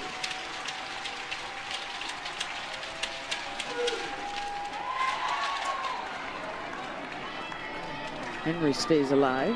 Yeah, she does a good job of using those angles, so it's not just the movement of the pitch, it's the angle of approach to the plate. She doesn't do it on all of them. It's really just that screwball or whatever the pitch is that's spinning away. Big Ten going to come down to the last weekend. Congratulations to Texas Tech, winners of their very first Big 12 softball championship this weekend. And they will be the top seed going into the Big 12 tournament.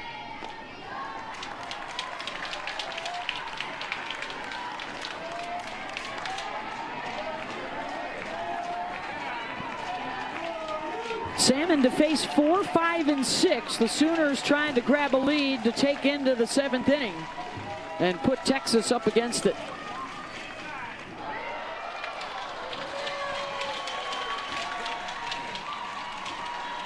McEnroe-Marinas hot bat games 1 and 2. She's 0 for 3 today. 3-0 count here. Salmon was able to work around a couple of walks last inning.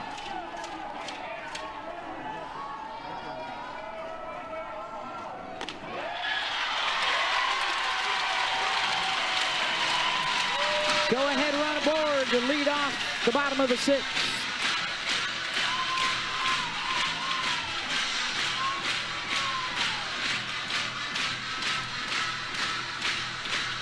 For those of you looking for Texas A&M and Texas baseball, that game's going on over on ESPN News and on the app. We'll get you there at the conclusion of this matchup. Boone, Brito, and May, the alums cheering on their team.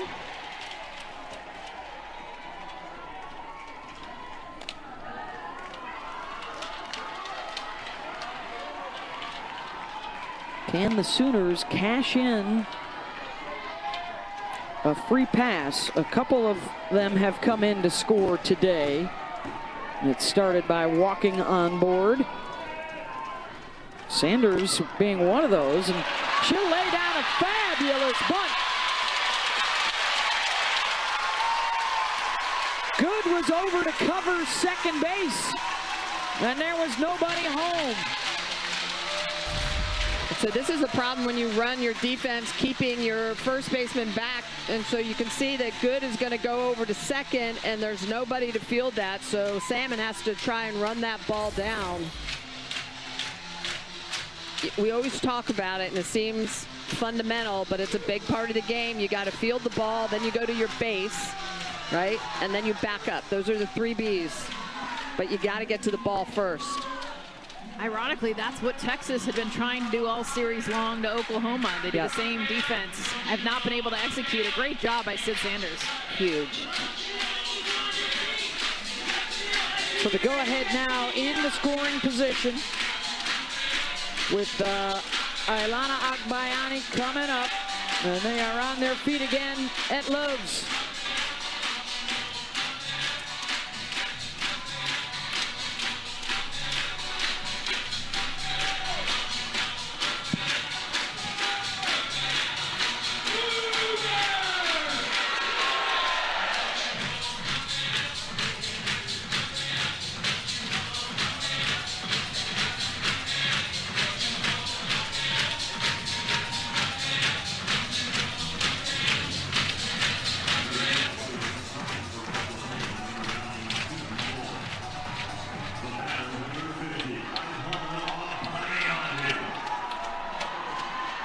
Agbayani with a couple on base, nobody out. Facing Cam Salmon, who has thrown more innings today than she has the entire SEC season.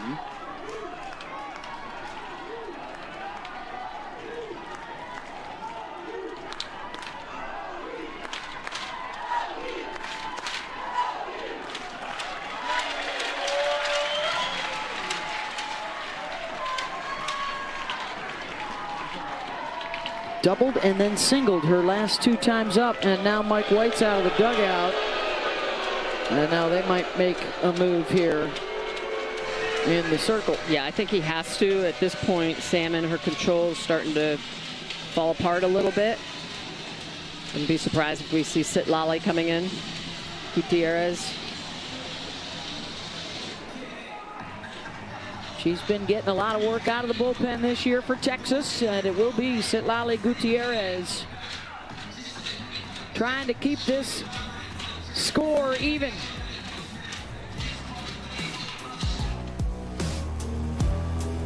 For the sweep of the series, Texas has not won here in 11 years. Smitty's so unusual to come in mid-count, too. I can't imagine. 2-0 count. She's coming in the middle of an at-bat. Yeah, it's tough. And 2 straight balls to load the bases for Bella Emmerling. And to your point, Jess, it's, you know, you need all those balls. You need those 4 balls to be able to work around hitters to get those strikes and get those outs. 8th free pass of the game for this Texas pitching staff. And is this the 4th time, I think, combined for the 2 teams today that somebody's got a shot at a slam? Bases loaded. Emmerling just a bit underneath it, but deep enough to score the go-ahead run for Oklahoma.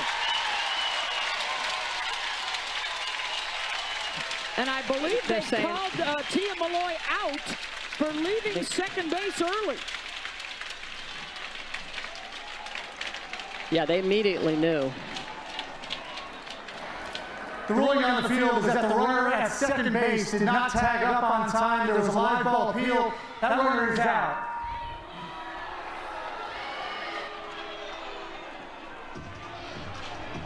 That would be the 2nd out of the inning. Yeah, so Macamarinas is going to tag up and score.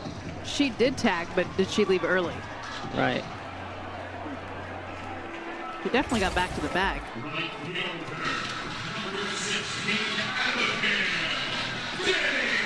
The sacrifice fly stands. The run does score.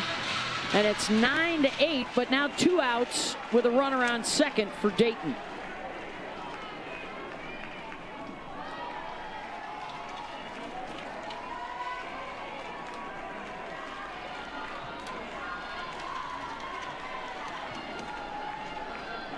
Dayton had a double to drive in a run against Gutierrez in game 1 a couple nights ago.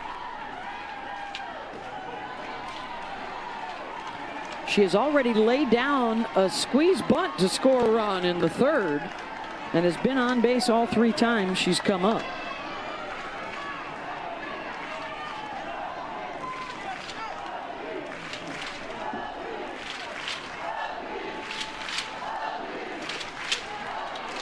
That run scored puts Texas up to their final at-bat now in the 7th, needing a run, and it will be Scott, Atwood, and Stewart. Their big boppers due up.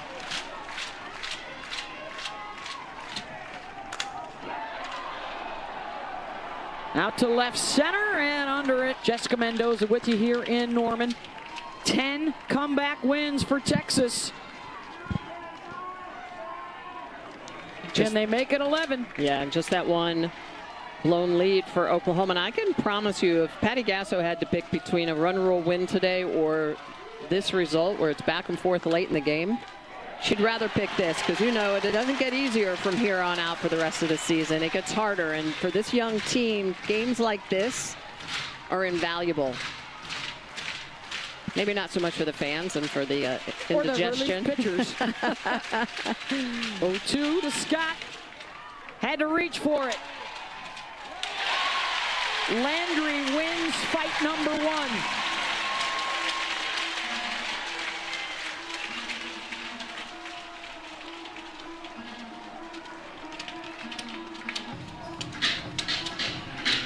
Atwood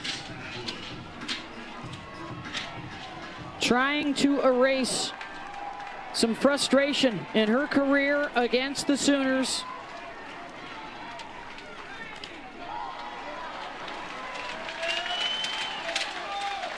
Had the RBI single in the 4th, part of that big 6-run inning.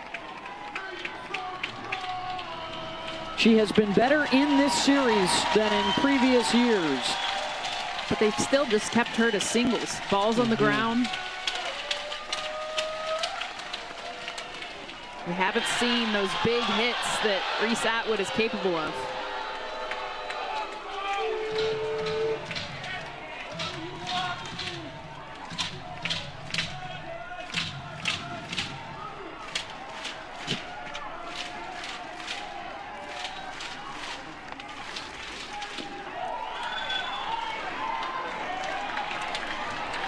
Two and one.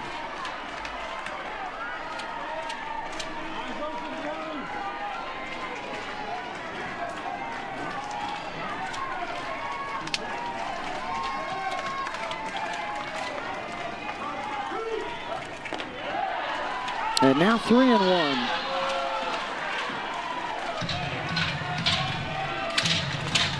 With the home run hitting Katie Stewart on deck, possibly representing the go-ahead.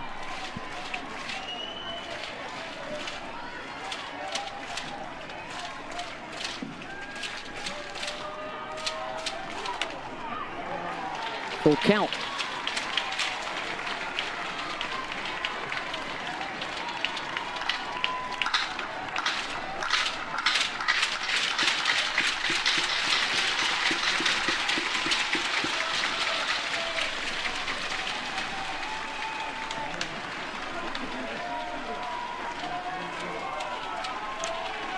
A little bit of self-talk for Reese Atwood.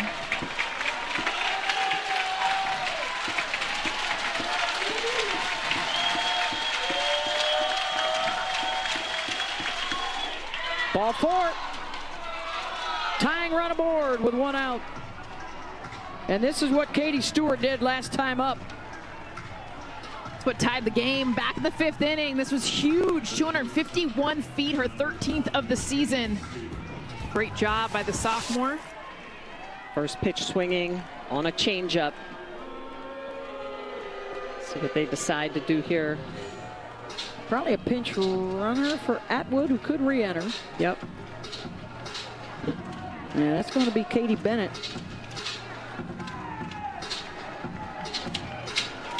Sure, Katie was watching. The costly mistake in the bottom half of the 6th by an Oklahoma pinch runner cost them a run.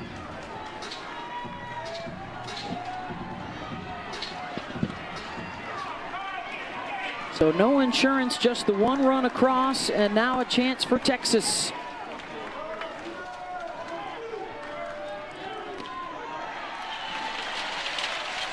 Strike one. Yeah, I figured they were going to come hard underneath the hands, not going to come back to that changeup. We'll see if they give any to Katie Stewart at all.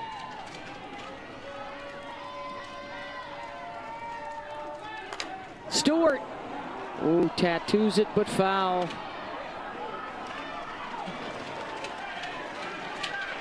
That wasn't too fitty, but it would have been far enough if it had it stayed fair. And a sigh of relief from the nearly 5,000 Sooner faithful on hand. She was all over the rise ball. She wanted something up in the zone. Now looking at an 0-2.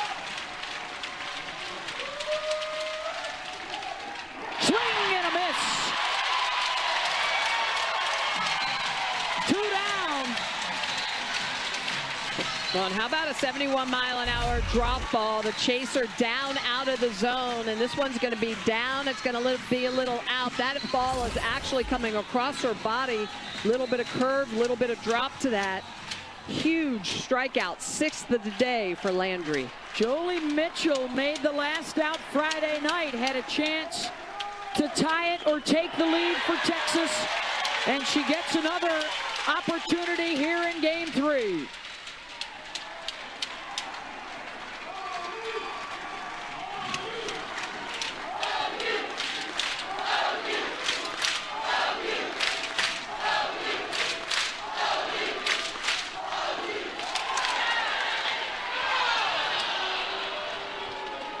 Don't be alarmed if you're getting loud environment alerts on your Apple Watches right now. That's just Texas and OU, toe-to-toe.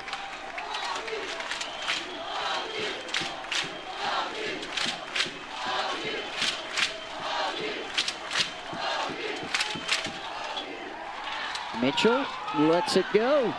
2-1.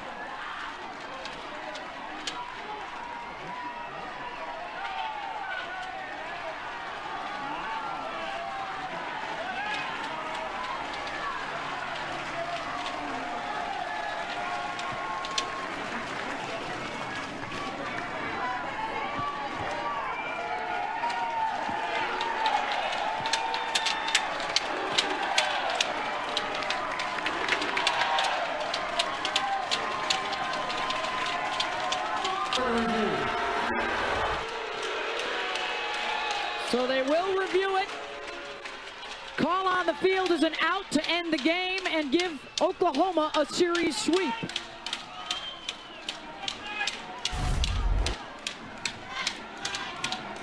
Gabby Garcia with the long throw back across her body. Mitchell doing a good job of getting down that line. I think they just get her. After review, ruling on the field is upheld. Runners out, that's the ball game. Oklahoma wins it with a run in the bottom of the sixth. 9-8, they sweep Texas to take over first place in the SEC. You know, at the bottom of the lineup for A&M has been the Aggies' main offensive threat. In the first inning, Texas A&M with one out got consecutive walks to Jace Laviolette and Wyatt Hensler. Caden Sorrell drove home the run with his double.